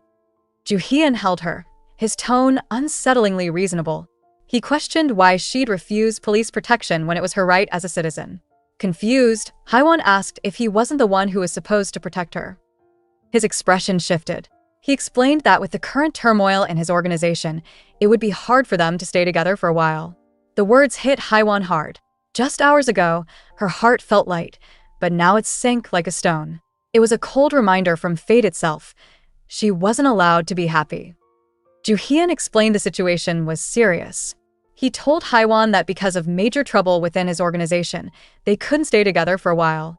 The news left her completely stunned. Following that difficult day, they were forced to go their separate ways. 10 days went by, and Haiwan sensed that something huge was happening behind the scenes, but she was kept in the dark. Now, someone named Jaemin handled her commute instead of Juhyun. Walking alone, she remained on guard, the distance between them feeling more real than ever. Jaemin's constant presence became Haiwan's new routine. She told him not to be so formal, but he simply stated that he was under orders to ensure her well-being. Unfortunately, his attentive behavior sparked wild rumors at her office. Colleagues whispered that she must be the director's daughter or had a rich sponsor. Later, assistant manager So-young approached her, asking if she was okay after hearing about a stalker. Flustered, Haiwan quickly clarified that her boyfriend had hired a bodyguard for her protection, prompting So-young to warn her to be careful. Though assistant manager So-young managed to quiet some of the office gossip, Haiwan knew it was only a temporary fix. The situation was becoming unbearable. Riding with her bodyguard, Jaemin, she finally asked him how long they had to live like this. She explained that the constant watching at work was too much, and it had been over 10 days since she'd seen Juhyun. Jaemin replied that he didn't know, reminding her that she video-called Juhyun daily. Frustrated, Haiwan insisted it wasn't the same as meeting in person, feeling completely lost. Jaemin finally revealed the truth. He was a cop, and Juhyun had threatened him into becoming her bodyguard. He even offered to help her run away. But Haiwan refused, insisting she trusted Juhyun more than him. Jaemin scoffed at her choice, asking if she really trusted a gangster. He then shared a dark memory. His own little sister's life was tragically ruined by a man just like Juhyun. He warned Haiwan that her path would only lead to misery, questioning if she could handle that weight as their car sped away. Haiwan calmly told Jaemin she was sorry about his sister, but had already prepared for a difficult life, admitting she was used to being abandoned. Just then, her phone vibrated. A call came through from an unknown number, which she ignored. A moment later, a shocking text arrived. The message claimed the sender was about to die because of her and proposed a meeting. Despite the anonymous message, a vivid memory flashed through Haiwan's mind, and she knew instantly who was trying to contact her after all this time. The mysterious message was from her mother. Haiwan's mind raced, concluding her mom must have tried to take out another loan in her name and failed. Just when she'd found some semblance of peace, her mother had shattered it again. She wondered how far she would be dragged down this time. Noticing her struggling to breathe, Jaemin asked if he should pull over. Fighting back the turmoil, Haiwan insisted she was fine. Internally, she resigned herself to the pain, telling herself she was used to her mother's whims and just had to endure. As Haiwan reeled from her mother's message, another call came through. It was Juhyun. She hesitated, knowing he would worry if she ignored it, but he'd worry even more if he saw her distressed face. Steeling herself, she answered. Juhyun's voice was light as he asked why she was hiding from the video call. Seeing his face made her resolve crumble, and she fought to keep her composure when he called her name again, sensing her silence. She told herself she couldn't afford to seem weak. Haiwan's resolve shattered. Hearing Juhyun's voice, she whispered his name and confessed that she missed him. The vulnerable admission slipped out before she could stop it. Panicked, she quickly tried to play it off, insisting it was nothing and that she just said it without thinking. But Juhyun heard the distress in her voice. He grew serious, telling her he would call back when he got home. Before he could say more, Haiwan ended the call. The moment she hung up, she finally broke down, crying in the car. Overwhelmed with emotion, Haiwan tried to calm herself with a method from her childhood. She hoped that if she just counted, the feeling would eventually pass. Lost in her grief, she quietly whispered the numbers, trying to ride out the wave of sadness. Just as she was counting, the sharp screech of tires cut through the quiet parking garage. A car had pulled up right next to her. Before she could even process it, a hand gently wiped a tear from her cheek. It was Juhyun. He had found her. Overwhelmed, Haiwan tried to calm herself with a familiar trick, promising she would move once she counted to 30. She whispered the numbers, trying to push back the wave of emotion. 27, 28. Suddenly, a sharp knock on her window broke the silence. Her head snapped up just as she reached her final count. It was Juhyun. His expression was intense and unreadable as he looked down at her. He didn't ask what was wrong. He simply told her to open the door. His sudden appearance left her completely stunned. Overwhelmed, Haiwan tried a familiar trick, counting to 30 to calm her nerves. Just as she whispered the final number, a sharp knock on the window startled her. She looked up, shocked to see Juhyun staring down at her. Without asking what was wrong, he simply told her to open the door. His command triggered a dark memory of her childhood, where she constantly had to navigate her volatile mother's unpredictable moods. The suffocating pressure she felt back then was suddenly all too real again in the present moment. Her mind flashes back to a childhood spent walking on eggshells. Living with her mother was a constant state of tension, where a simple comment could trigger a violent mood swing. The memory of a shattered picture frame is still vivid. What made it worse were the rare moments of warmth that always held her back, making it impossible to leave. After finally escaping that life, Haiwan built walls around her heart. She decided it was better never to expect anything from anyone than to be betrayed after learning to trust. Juhyun called her name, his voice breaking through her spiraling thoughts. As he spoke, flashes of other men from her past flickered in her mind. She felt like she was sinking into dark water, completely overwhelmed by her emotions. A single thought surfaced. Why was it so hard to refuse the hand he was offering? In a sudden move, she lunged out of the car and into his arms.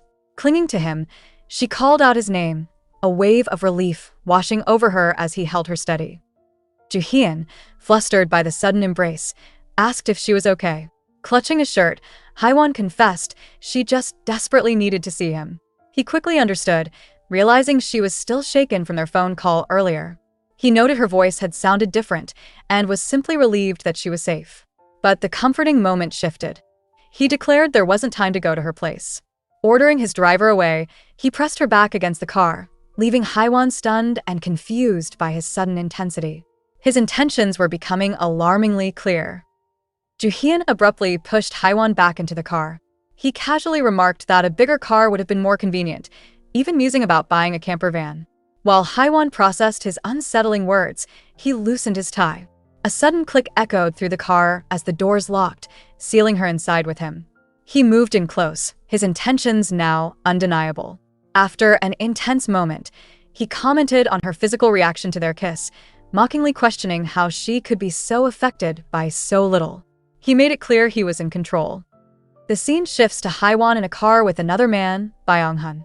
As he straightens his shirt, she apologetically grabs his tie. She feels bad for leaving so soon, especially since he skipped another appointment for her. Byung-hun casually dismisses her worries, joking that he just wanted to avoid getting nagged. His tone then becomes serious. He tells Haiwan he's noticed how anxious she has been lately. Looking at her with concern, he promises that no matter what, he will put an end to her situation soon. asking her to trust him. Before she could react to his promise, Byung-hun pulled her into a hug, his next words catching her completely off guard. He confessed that he loved her. Haiwan froze, totally flustered and at a loss for words. All she could manage to say was for him to be safe and come back. Byung-hun simply smiled, promising he would and telling her to wait. He gently reminded her to take care of herself while he was gone, then got into his car. As he drove off, she realized she was too shocked to respond properly.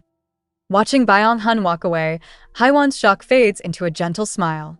She now understands her true feelings and makes a silent promise. The next time she sees him, she will confess that she loves him, too. The scene then changes to the imposing Woojin Group headquarters at night. Inside an office, a man enters the room and is immediately met by the stern-faced Chairman Lee. With a look of disapproval, the chairman simply states that the man is late, making it clear he is not pleased. Sun Young calmly explains that he was late because the traffic was heavy. Unimpressed, Chairman Lee pats him on the head, saying he heard rumors that a woman was the real reason for his delay. He mockingly adds that even an old flame can be a distraction. Visibly annoyed, Sun Young asks if it is appropriate for him to gossip like this. The chairman simply calls him arrogant and cuts to the chase, stating he knows Sun Young has been causing trouble in Byung-hun's territory. With a slight smirk, Sun Young tells him to phrase it properly. Joo-hyun defends himself, telling Chairman Lee that Byung-hun started the conflict, which even resulted in a hospital visit for him.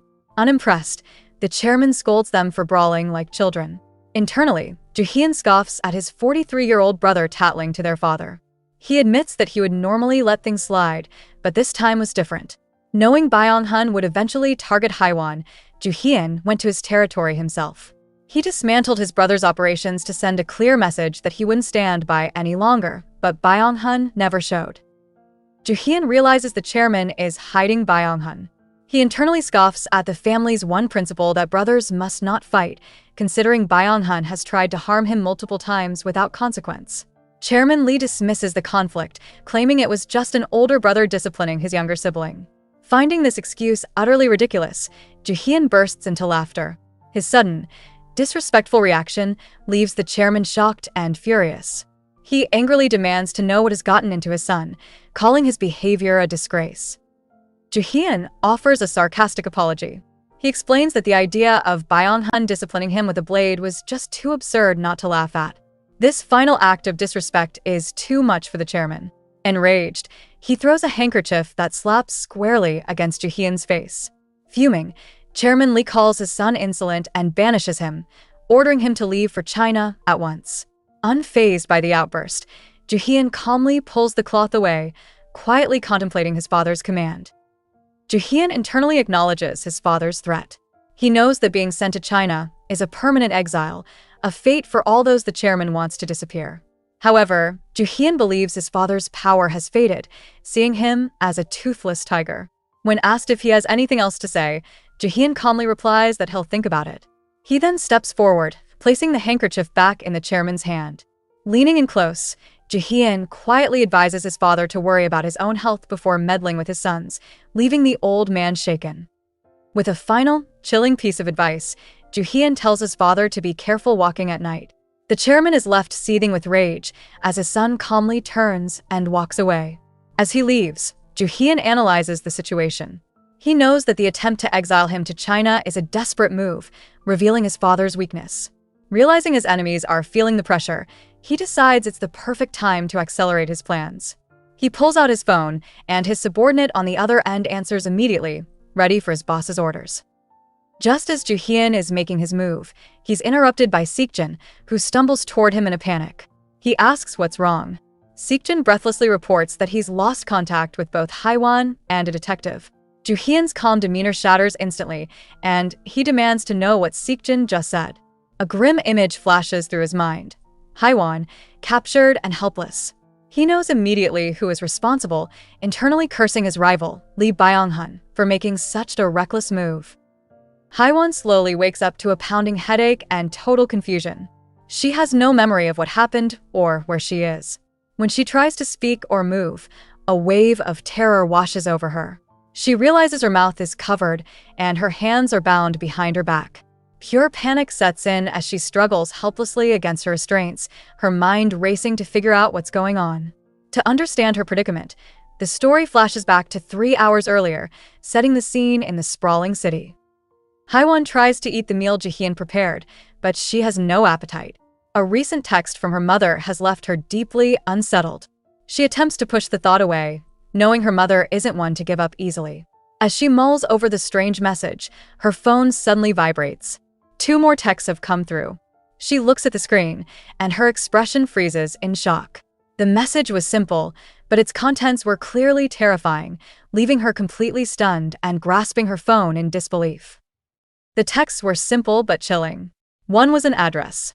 The other was a photo of her colleague, So-young, enjoying dinner with her family. The unspoken threat was clear, and Haiwan's mind spun with worst-case scenarios. Her hands trembled as she considered calling the police. Just then, her phone vibrated with an incoming call. It was Jaemin. He could hear the panic in her voice and told her to stay calm. He was coming over and warned her not to open the door for anyone else but him. The lock on the door clicks, and Haiwan calls out Jaemin's name, filled with a moment of hope. But that hope shatters when the door opens. Instead of her friend, several intimidating men in dark suits are standing there. Her voice trembles as she demands to know who they are. The leader simply smirks while pulling on a pair of white gloves. He advises her not to waste her strength and to come along quietly. Frozen in place, Haiwan is overwhelmed by pure terror, understanding she is completely trapped. Haiwan's mind raced, desperately wondering where Jaemin was. The leader smirked, asking if she was looking for that little cop, confirming her worst fears. He then snatched her phone away, mockingly asking if she was hoping for Jaehyun to show up instead. The device slipped from his grasp, shattering on the floor. He laughed cruelly, telling her to wake up from that dream because no one was coming to save her.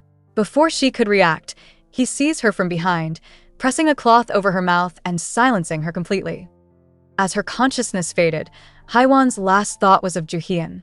The leader instructed his men to move, deciding to leave the cop behind as he would only be trouble. He smirked, knowing this act would be enough to get a reaction out of Kang Jaehyun. When Haiwan awoke, she was in a vehicle, unable to speak. Through the window, she witnessed a heated exchange. A woman argued that she was promised a full payment for delivering the girl. The other replied coolly, telling her to be grateful she was getting anything at all. Haiwan woke up on a cold, dusty floor. She was in an abandoned construction site, a place completely cut off from the world. Her hands were bound, but she thought she might be able to escape if she could just get them free. Suddenly, a familiar voice called out, asking if she was awake. Haiwan looked up in disbelief. It was her own mother, standing there with another woman. Seeing their shameless expressions, Haiwan struggled in pure rage, but her cries were muffled. Her mother simply ordered the gag removed, coldly stating no one could hear her scream anyway. With the gag removed, Haiwan stared at her mother, demanding to know why. Her mother just smiled, shamelessly admitting she did it for the money. She explained that she was broke and that an opportunity like this was too good to pass up. Haiwan was disgusted, unable to believe her mother would call handing her over for cash an opportunity. Just then, the other woman, So-young, spoke up. Guessing this was about Jaehyun, she apologized for her previous rudeness. A glimmer of hope appeared for Haiwan. She had to convince So-young to help.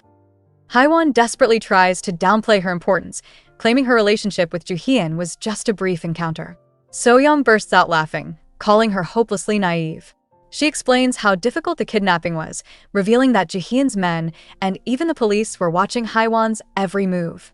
Sarcastically, So-young points out that Haiwan had more protection than she, the daughter of the powerful Musung group, ever did. The more Jaehyun treasures Haiwan, the higher the price they can demand.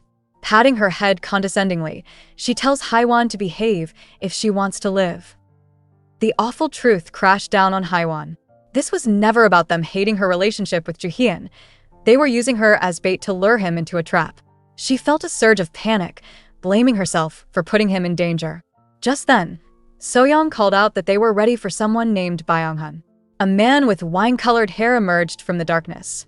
Haiwan's blood ran cold as she recognized him. He looked at her with a chilling smile, seeing her only as the woman Jaehyun was obsessed with. Jaehyun returned to the apartment, his face bruised from a recent struggle. The room was in total disarray. A chair was knocked over, and a phone lay shattered on the floor. One of his men stood with a grim look, delivering the terrible news. He cursed under his breath, confirming that Haiwan was gone. As Jaehyun stared into the empty space, memories flooded his mind. He remembered her bright smile, the one that always greeted him and made this place finally feel like home. But the warmth of that memory vanished, replaced by a cold, harsh reality. She wasn't here. Jaehyun's rage finally snapped. He grabbed the bruised Jong Jae-min by his shirt, demanding to know how a cop could fail to protect one woman. Ashamed, Jae-min admitted he had no excuse. Jaehyun's hand trembled with fury before he let the man go.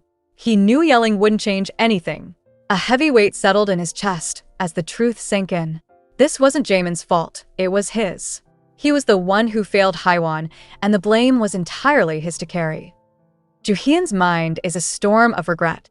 He calls himself an idiot, realizing he was wandering outside while his home was invaded. He remembers the vow he made to protect Haiwan, a promise that now feels like a lie. His memory drifts to her past smile, the one he desperately wanted to restore. But every choice he made, every attempt to shield her, only pushed her into greater danger. He concludes with a heavy heart that if she ever learned the full truth of his actions, she would hate him for the rest of her life. Jaehyun's thoughts grew desperate. He didn't care if Haiwan loved or hated him, he just needed her back by his side. Snapping out of his grief, he grabbed Jae-min and demanded to know where she could be. The shaken officer admitted that a few places came to mind. That was all Jaehyun needed to hear. He immediately began issuing orders, telling his men to check all CCTV, vehicle routes, and call records. He then commanded Lee Seokjin to search every private property belonging to the Musung Group, giving a final, chilling warning. No one would be forgiven for missing a single lead. Jaehyun's phone buzzes with a restricted number. He instantly recognizes the caller's identity, Lee Byung-hun. After answering, he's met with a chillingly casual greeting. Jaehyun cuts straight to the point, demanding to know where he is. On the other end, Byung-hun simply laughs, mocking Jaehyun for his lost manners. The scene then reveals Haiwan, bound and helpless. With a sinister calm, Byung-hun asks her if Jaehyun treats her this poorly too, twisting the knife and enjoying the power he holds over them both. On the phone with Jaehyun, Byung-hun makes a twisted offer to Haiwan, suggesting she come to him instead. She fiercely rejects the idea, declaring that Jaehyun is on a completely different level. Hearing this, Jaehyun's voice turns cold. He orders Byung-hun to deal with him directly and leave Haiwan out of their conflict. Byung-hun only laughs, finding Jaehyun's reaction entertaining. He gloats to his companion that he never imagined seeing Jaehyun so flustered over a woman, leaving Haiwan to listen in horror, completely trapped in the twisted game. Panicked, Haiwan screams into the phone, pleading with Jaehyun not to let Byung-hun manipulate him because of her.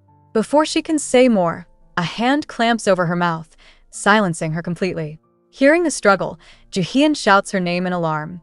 To Haiwan's horror, the person holding her is her own mother, who coldly tells her to stay quiet if she wants to live. On the other end of the line, Byung-hun calmly threatens Jaehyun, warning that if he keeps acting out, Haiwan's safe return isn't guaranteed. The call ends abruptly. Byung-hun pockets his phone, turning his full attention to Haiwan, who is gagged and restrained by her own mother. Managing to get the gag loose, she furiously asks why he is doing this to Jaehyun. Her defiance is cut short by a sharp sound, her head snapping to the side. Byung-hun smirks, finding it amusing that she's worried about Jaehyun. He calls her love-touching before admitting he now believes the rumors. She truly is Jaehyun's greatest weakness, and he intends to exploit it. Byung-hun tells Haiwan that she's made things much easier for him. Seeing her in person, he remarks that she's actually cute. As his hand moves toward her, she begs him not to, her mind racing with the terrible thing he plans to do. A sharp click echoes as he makes his intentions undeniable. Bound and helpless, Haiwan sees others in the room simply watching. She desperately prays for anyone to help her, but Byung-hun just looms over her, his hand covering her face and silencing her completely. As Haiwan braced for the worst, the sharp click of heels echoed in the room. Her own mother stepped forward, coolly telling Byung-hun to wait. With her daughter kneeling captive beside her, she made an audacious offer, asking why he would bother with a brat when he could have her instead. Byung-hun simply scoffed, finding the pathetic proposition amusing. For Haiwan, The betrayal was absolute. Her world shattered as she stared in horror at the very woman who was supposed to be her protector, now revealing her true, monstrous nature. As Haiwan braced for the worst, the sharp click of heels echoed in the room. Her own mother stepped forward, coolly telling Byung-hun to wait. With her daughter kneeling captive beside her, she made an audacious offer, asking why he would bother with a brat when he could have her instead. Byung-hun simply scoffed, finding the pathetic proposition amusing. For Haiwan, the betrayal was absolute. She stared in horror at the very woman who was supposed to be her protector, now revealing her true, monstrous nature. Haiwan's mother clings to Byung-hun, shamelessly telling him she's a woman before a mother and hinting at her other skills. Utterly repulsed by the pathetic display, Byung-hun forcefully shoves her away. Having had enough of the scene, he turns and calls for a woman named Yoongi-hyun to come with him. Though surprised, she agrees. Before leaving, Byung-hun gives a chilling order to his subordinate: keep a close watch on both Haiwan and her mother. His man quietly affirms the command, sealing their fate. Left alone, Haiwan felt a fleeting moment of relief that Byung-hun was gone. But her mind reeled from her mother's disgusting behavior. She debated her next move, realizing that waiting for Jae-hyun would only lead him into a trap and put him in danger. Before she could decide, one of Byung-hun's subordinates grabbed her by the hair, pulling her back sharply. He revealed his betrayal, stating he had already bribed the guard. Haiwan's hope vanished. She had only traded one captor for another.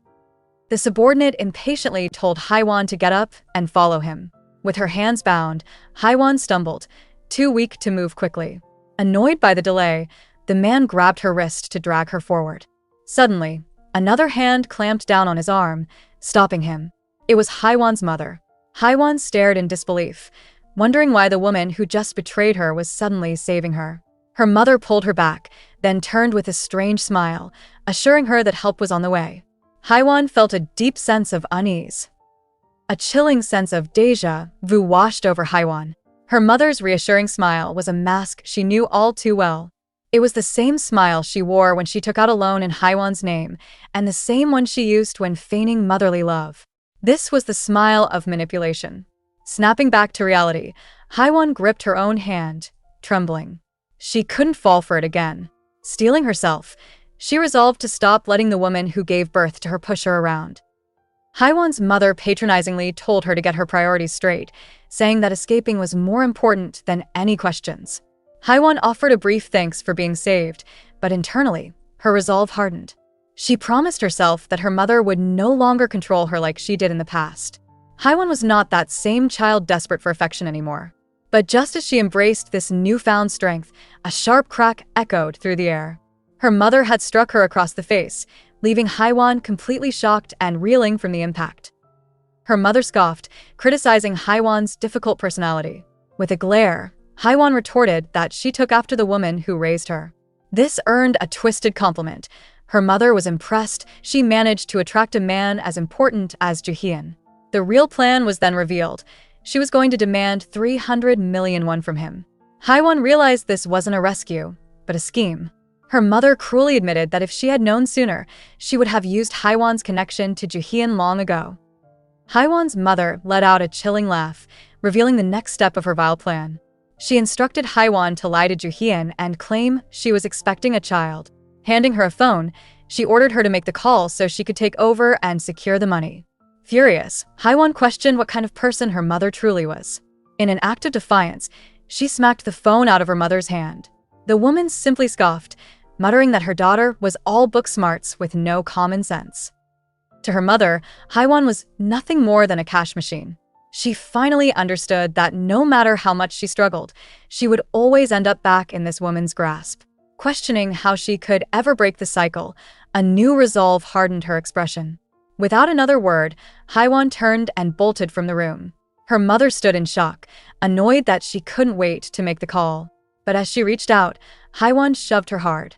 The woman crumpled to the floor, asking if her daughter had lost her mind. With a new, terrifying resolve, Haiwan ran outside and grabbed a heavy block. She was convinced she had to cut her mother from her life with her own hands. But just as she prepared to take a desperate step, she faltered. In that split second of hesitation, The loud screech of tires cut through the air, and a powerful voice screamed her name. Suddenly, a hand shot out, forcefully stopping her arm as the block was taken from her grasp. Stunned, Haiwan looked up and saw Juhyun standing right there. With a new, terrifying resolve, Haiwan ran outside and grabbed a heavy block.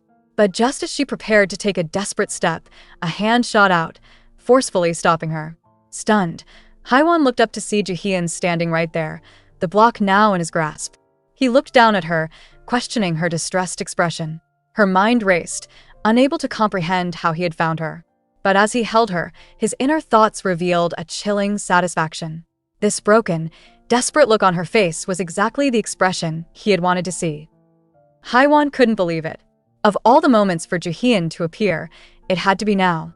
This was her one chance to finally sever the toxic bond with her mother, a desperate move she felt was her only way out. Juhyun forcefully pried the block from her hand, warning her to calm down before something terrible happened. But Haiwan was beyond reason, screaming that she didn't care and demanding he let her go. He softened his tone, promising to release her if she would just compose herself first. Juhyun looked down at the distraught Haiwan, admitting to himself that he'd underestimated how deeply her mother's issues affected her. Realizing she had to be smart, Haiwan decided to play along. She told him she was calm now and begged him to release her, hoping he would loosen his grip. But her desperate plea was met with an unexpected response. Instead of letting her go, Juhyun suddenly pulled her into a tight embrace, leaving Haiwan completely shocked and trapped in his arms. His intentions were anything but clear. Holding her close, Juhyun tells Haiwan that if she has a request, she should ask properly. His inner thoughts reveal a dark offer. He would permanently handle anyone who caused her pain, by any means necessary. He just needed her to say the word. Haiwan is completely stunned by the sheer extremity of his proposition. The heavy block slips from her hand, clattering to the ground. Overwhelmed with shock and shame, she apologizes, questioning her own recent desperation and his terrifying willingness to act on it. Overwhelmed by the intense confrontation, Haiwan finally collapses into tears, clinging to Juhyun. She sobs that she was so scared, releasing all her pent-up fear and desperation. He holds her firmly, reassuring her that everything is okay now. As her mother lies unconscious nearby, Juhyun decides the situation is handled. He lifts a stunned Haiwan into his arms and begins to carry her away. When she weakly protests that she can walk, he shuts her down with a simple, firm no, making it clear she has no choice in the matter. As Juhyun carries the weakened Haiwan, he questions how she expected to walk when she couldn't even stand. Internally, Haiwan realizes her recent outburst was just years of suppressed feelings about her mother finally exploding. He then apologizes, admitting that his attempt to protect her is what put her in danger in the first place. Looking up at him, Haiwan insists he doesn't need to be sorry, as it wasn't his fault. In that moment, she accepts that whatever his true intentions are, she simply can't bring herself to hate him. As Juhyun carries her, Haiwan's racing heart finally calms. She feels a sense of warmth she's never known, and in this quiet moment, she whispers that she loves him. Juhyun immediately stops walking and asks if he heard her right. Snapped back to reality, a mortified Haiwan tries to take it back, her face flushing with embarrassment. Ignoring her denial, he places her on the ground. Before she can explain herself, he leans in close, making it clear the conversation isn't over and sending her heart pounding once more. Juhyun refuses to let the moment pass, telling Haiwan to lift her head. He asks if he heard her right. Did she really just confess her love? A flustered Haiwan can only manage a small yes. He pushes, asking her to repeat it while looking him in the eyes. She protests that it's too embarrassing. Seeing her shy away, he gently tilts her chin up. Instead of waiting for her to speak, he makes his own declaration, telling her plainly, "I love you, Haiwan," leaving her completely stunned by his directness. Juhyun pulls Haiwan into an embrace, his promise both devoted and chilling. He tells her he would give her anything. He would even get rid of her mother or set the world on fire if she wished. All he asks for in return is one simple thing, for her to stay healthy by his side. He vows to protect her, prompting Haiwan to ask if this means they'll be completely honest with each other. After a brief, unreadable pause, he looks down at her and calmly agrees. Of course. With a smile, Juhyun tells Haiwan they'll go to the hospital. He then gives a cryptic warning, reminding her what happens to those who get in his way. When she asks about her kidnappers, he says Seokjin is dealing with them. Elsewhere, Seokjin is clearly annoyed by the muffled cries of the captured Byung-hun and Soyoung. He grabs a bat with a menacing grin, promising he'll teach them a painful lesson for what they did to Haiwon before he's finished with them. Their eyes widen in absolute terror. After escaping their captors, Joo-hyun brings Haiwon to a hospital owned by Woo-jin for treatment. Once the doctor finishes, Joo-hyun makes a demand that alarms Haiwon. He instructs the doctor to forge a note for her company. He then tells her it's all over and that he's booked a nearby hotel for them to rest. When she questions it, he explains his own apartment is a mess from his frantic search for her. Haiwon realizes going home is impossible right now, but this new arrangement leaves her feeling deeply unsettled. Just as Haiwon thought the ordeal was finally over, a knock echoed from the hospital room door. An unexpected visitor had arrived. From the hallway, a man introduced himself as Jong Jae-min, asking to speak with her. Joo-hyun's face instantly darkened with rage. Before he could react, Haiwon grabbed his arm, stopping him. Realizing this might be her only chance, she insisted that she also wanted to talk with Jae-min. She tried to calm the situation, reminding a very displeased Joo-hyun that the man was a police officer and nothing would happen. The police officer, Jae-min, apologized sincerely to Haiwon, expressing deep regret that he couldn't protect her from her ordeal. Haiwon insisted it wasn't his fault, admitting she had also been careless. Jaemin's expression then turned grim as he brought up his younger sister. He reminded Haiwon of the tragic story, how his sister got involved with a man from a dangerous world, suffered immensely, and ultimately ended her own life. He warned her that he had seen this outcome too many times. Even if Joo-hyun seems different, that lifestyle always brings heartbreaking risks. Haiwon realized Jaemin's concern came from seeing his late sister in her. But as she thought back on her own past hardships, she knew her life would have been over long ago, if not for Joo-hyun. The officer continued, telling her it wasn't too late and offering his help. With a serene smile, Haiwon politely thanked him for his kindness. She then firmly stated that this was the life she had chosen and her source of happiness. She told Jaemin not to worry and wished that he, too, would find his own peace. Jaemin left with a look of total confusion, unable to understand her choice. But Haiwon was fine with that. She turned to Joo-hyun and called his name, then suddenly declared she wanted to go to their house immediately. She didn't need anyone else's approval for her feelings. However, their tender moment was shattered when they walked through the door. The entire apartment had been completely ransacked. Furniture was overturned and muddy footprints covered the floor, a clear sign that they had uninvited guests. Joo-hyun acknowledges the mess, explaining that he'd planned on taking her to a hotel. But Haiwon simply smiles, insisting it's okay. She declares that even if it's messy, this is still their home, the place she loves most because of him.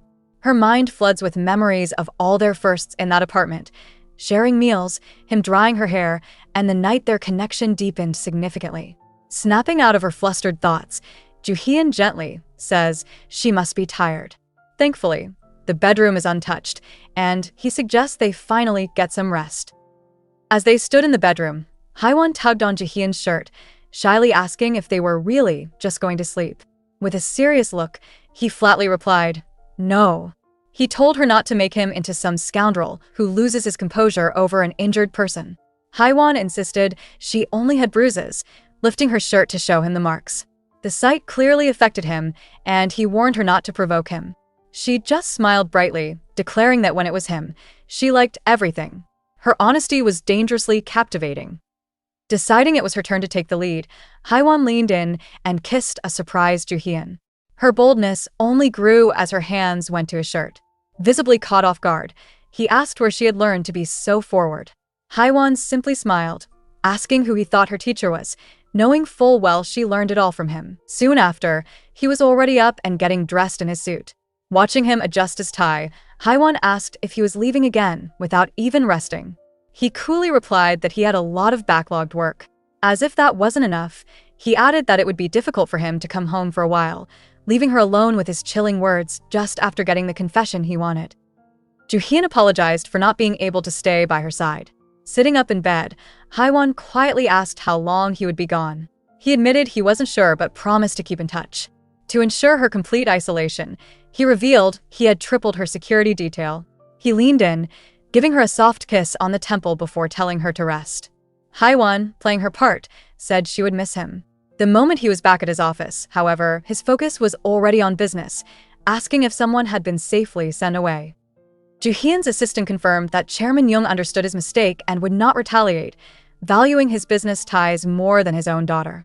When asked about Lee Byung-hun, the assistant noted he was already self-destructing over a recent scandal and suggested they simply add pressure. Joo-hyun coldly agreed, envisioning a future where Byung-hun's downfall would be seen as inevitable. He then planned a separate, unfortunate accident for Chairman Lee. Having mapped out the grim fates of his enemies, Joo-hyun turned his attention to his next target.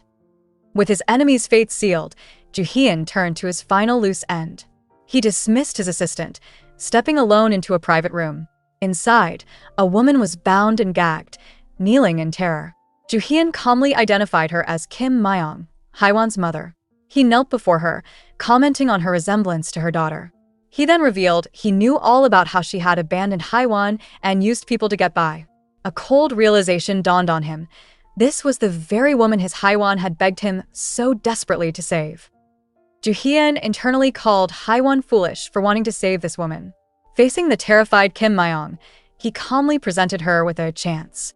He proposed sending her to a company factory in Vietnam to earn an honest living.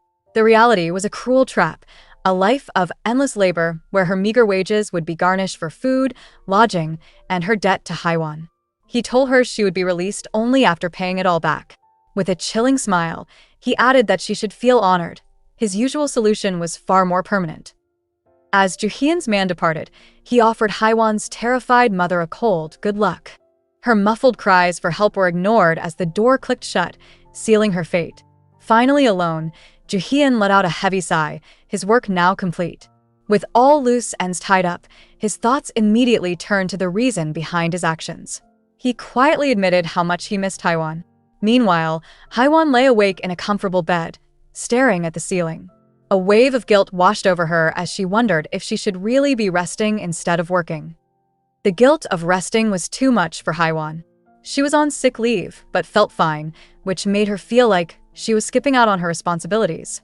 Deciding that lying around wouldn't solve anything, she resolved to tidy up the messy house. Although Joo-hyun offered to hire professional cleaners, she found a sense of fulfillment in doing the work herself. As she was dusting a shelf, her hand brushed against something old and forgotten. She pulled out a dusty piece of clothing, discovering it was her old middle school uniform. Haiwan stared at the object, completely baffled. Why was her middle school shoe pouch, with her name still faintly visible, hidden in Joo-hyun's bookcase? A chill ran down her spine. No matter how much he had researched her, there was no way he could have obtained something so personal from her past. She knew she would have to ask him about it later. Just then, her phone rang. Putting on a strained, cheerful voice, she answered, brightly insisting to Joo-hyun on the other end that she had already eaten and was doing just fine. Haiwan decided against asking about the shoe pouch. Joo-hyun had been swamped with work at the Woojin group for days, and she didn't want to add to his stress. To distract herself, she clicked on the TV, only to see Joo-hyun's face on a news report. He had become a major public figure after his rival, Byung-hun, was caught in a scandal and Chairman Lee's health declined. His newfound fame only made it harder for her to see him. The report then began detailing his well-known tragic past. The news detailed Joo-hyun's steady climb at Woojin Construction, noting his rise to executive director by 34. As the report focused on an incident 10 years ago, when he was just 24, something clicked for Haiwan. She felt she had seen his younger face somewhere before. A memory suddenly surfaced, transporting her back to a stormy night in middle school. Burdened by worries far beyond her years, she recalled how finding a young, injured man collapsed in the rain outside her house didn't even feel that unusual. That rainy night, young Haiwan found a man collapsed in an alley. She told him he shouldn't be sleeping there, assuming he was just drunk. But as she got closer, a gasp escaped her lips. The man was clutching a serious injury. Panic seized her. She couldn't call for help. With her family's terrible reputation, she knew she would be blamed. Fearing homelessness and an even worse fate orchestrated by her mother, Haiwan made a desperate decision. She resolved to bring the mysterious, injured man home herself, covering his face to hide him. Struggling under the man's weight, Haiwan carried him through the rainy streets as people nearby searched for someone named Joo-hyun who had been injured. The next morning, She found him still unconscious. She needed to leave for school but noticed he hadn't moved since the night before. Hearing him breathing steadily, she decided he wasn't a threat and that it was safe to leave him. Before going, her curiosity got the better of her, and she gently pulled back his hood, revealing an unexpectedly handsome face that left her blushing. As Haiwan worried about her mysterious guest, his eyes suddenly snapped open. A scream escaped her as she fell backward in shock. The man sat up, groggily asking where he was. Haiwan nervously explained that she had found him collapsed outside her house. The man's expression hardened as he realized the attack from Byung-hun was no dream. Despite his serious injury, he thanked Haiwan and tried to stand up, only to stagger from the pain. She immediately rushed forward, insisting that he couldn't leave after losing so much blood. Haiwan insisted he stay, assuring him her mom would be home late. The man, however, made his way to the door. He turned and cautioned her against her kindness, warning that it was a dangerous world for someone like her. He expressed his gratitude and promised to repay her someday, but told her never to risk herself for a stranger again. Stunned by his genuine concern, Haiwan watched him go. She then found he had left his jacket behind, leaving a chocolate bar and some bandages as a thank you. Haiwan grabbed onto the man, refusing to let him go. She promised to be more careful, but insisted on helping him until he fully recovered. To make her point, she told him he better not die before he could repay her. Touched by her stubborn concern, the man smiled softly and agreed. He promised to repay his debt someday and then walked out the door. However, he never returned, and as years went by, the memory faded. Back in the present, Haiwan suddenly gasped, recalling a shoe pouch she had given him. Haiwan finally understood. The boy from 10 years ago and the man before her were the same person. This explained his polished new image, but she was annoyed he kept it a secret. She wanted to demand an explanation, but couldn't reach him with reporters swarming and Jaehyun insisting on keeping his distance to protect her. As a new plan formed in her mind, Jaehyun sat miserable in his office. Overwhelmed by work, all he could think about was how much he missed Haiwan and wished he could go home. As Jaehyun's assistant tried to reassure the overworked director, his colleague Seokjin suddenly burst into the office. He frantically announced it was an emergency. Annoyed by the interruption and the informal title, Jaehyun tried to correct him. But Seokjin insisted this was far more important. The emergency was that Ms. Haiwan had arrived. Right on cue, Haiwan made her entrance, looking absolutely radiant and confident. Her bold move left the stressed-out director completely speechless, catching him completely off guard. Haiwan arrived at a restaurant reunion, admitting she should have come sooner. Her old friend Hyungjin was there, sitting beside a very friendly woman. The woman cheerfully introduced herself as Minjong, telling Haiwan she had heard a lot about her from Hyungjin. This reunion was a perfectly timed opportunity for Haiwan. However, she was caught off guard when Minjong casually referred to Hyungjin as Appa, suggesting a closeness that Haiwan hadn't expected. This new development left her momentarily speechless. Minjong encouraged Haiwan to speak casually with her and Hyungjin, eager for them all to become friends. Hyungjin proposed a toast to their new bond, and the three clinked their glasses together. As Haiwan took a drink, she reflected on how little she'd ever socialized with people her own age. Her thoughts were interrupted when Hyungjin asked if she was okay after her accident. She quickly reassured him it wasn't serious, internally remembering she had lied, and told them it was a car crash to hide the truth of her situation. Hyungjin asked if her boyfriend was taking good care of her. Haiwan gave a vague reply, saying he treated her well but had been too busy to talk much. Minjong was instantly outraged, declaring that a real boyfriend would check on his sick girlfriend no matter what. After learning there was a 9-year age gap between them, Minjong insisted a 34-year-old man should be doting on her constantly. She pointed out that he barely even contacts her. As she spoke, Hyungjin bluntly offered his own theory, a guy like that is probably married and cheating. As Minjong offered to set her up with someone better if she ever broke up with her boyfriend, the restaurant door chimed. Haiwan looked up and froze, instantly recognizing the person walking in. A wave of dread washed over her. She knew she was caught. Jaehyun, dressed in a sharp suit, approached their table with an imposing calm. He placed his hand firmly on the table and introduced himself as Haiwan's boyfriend. His sudden appearance and confident declaration left her friends completely stunned and silent.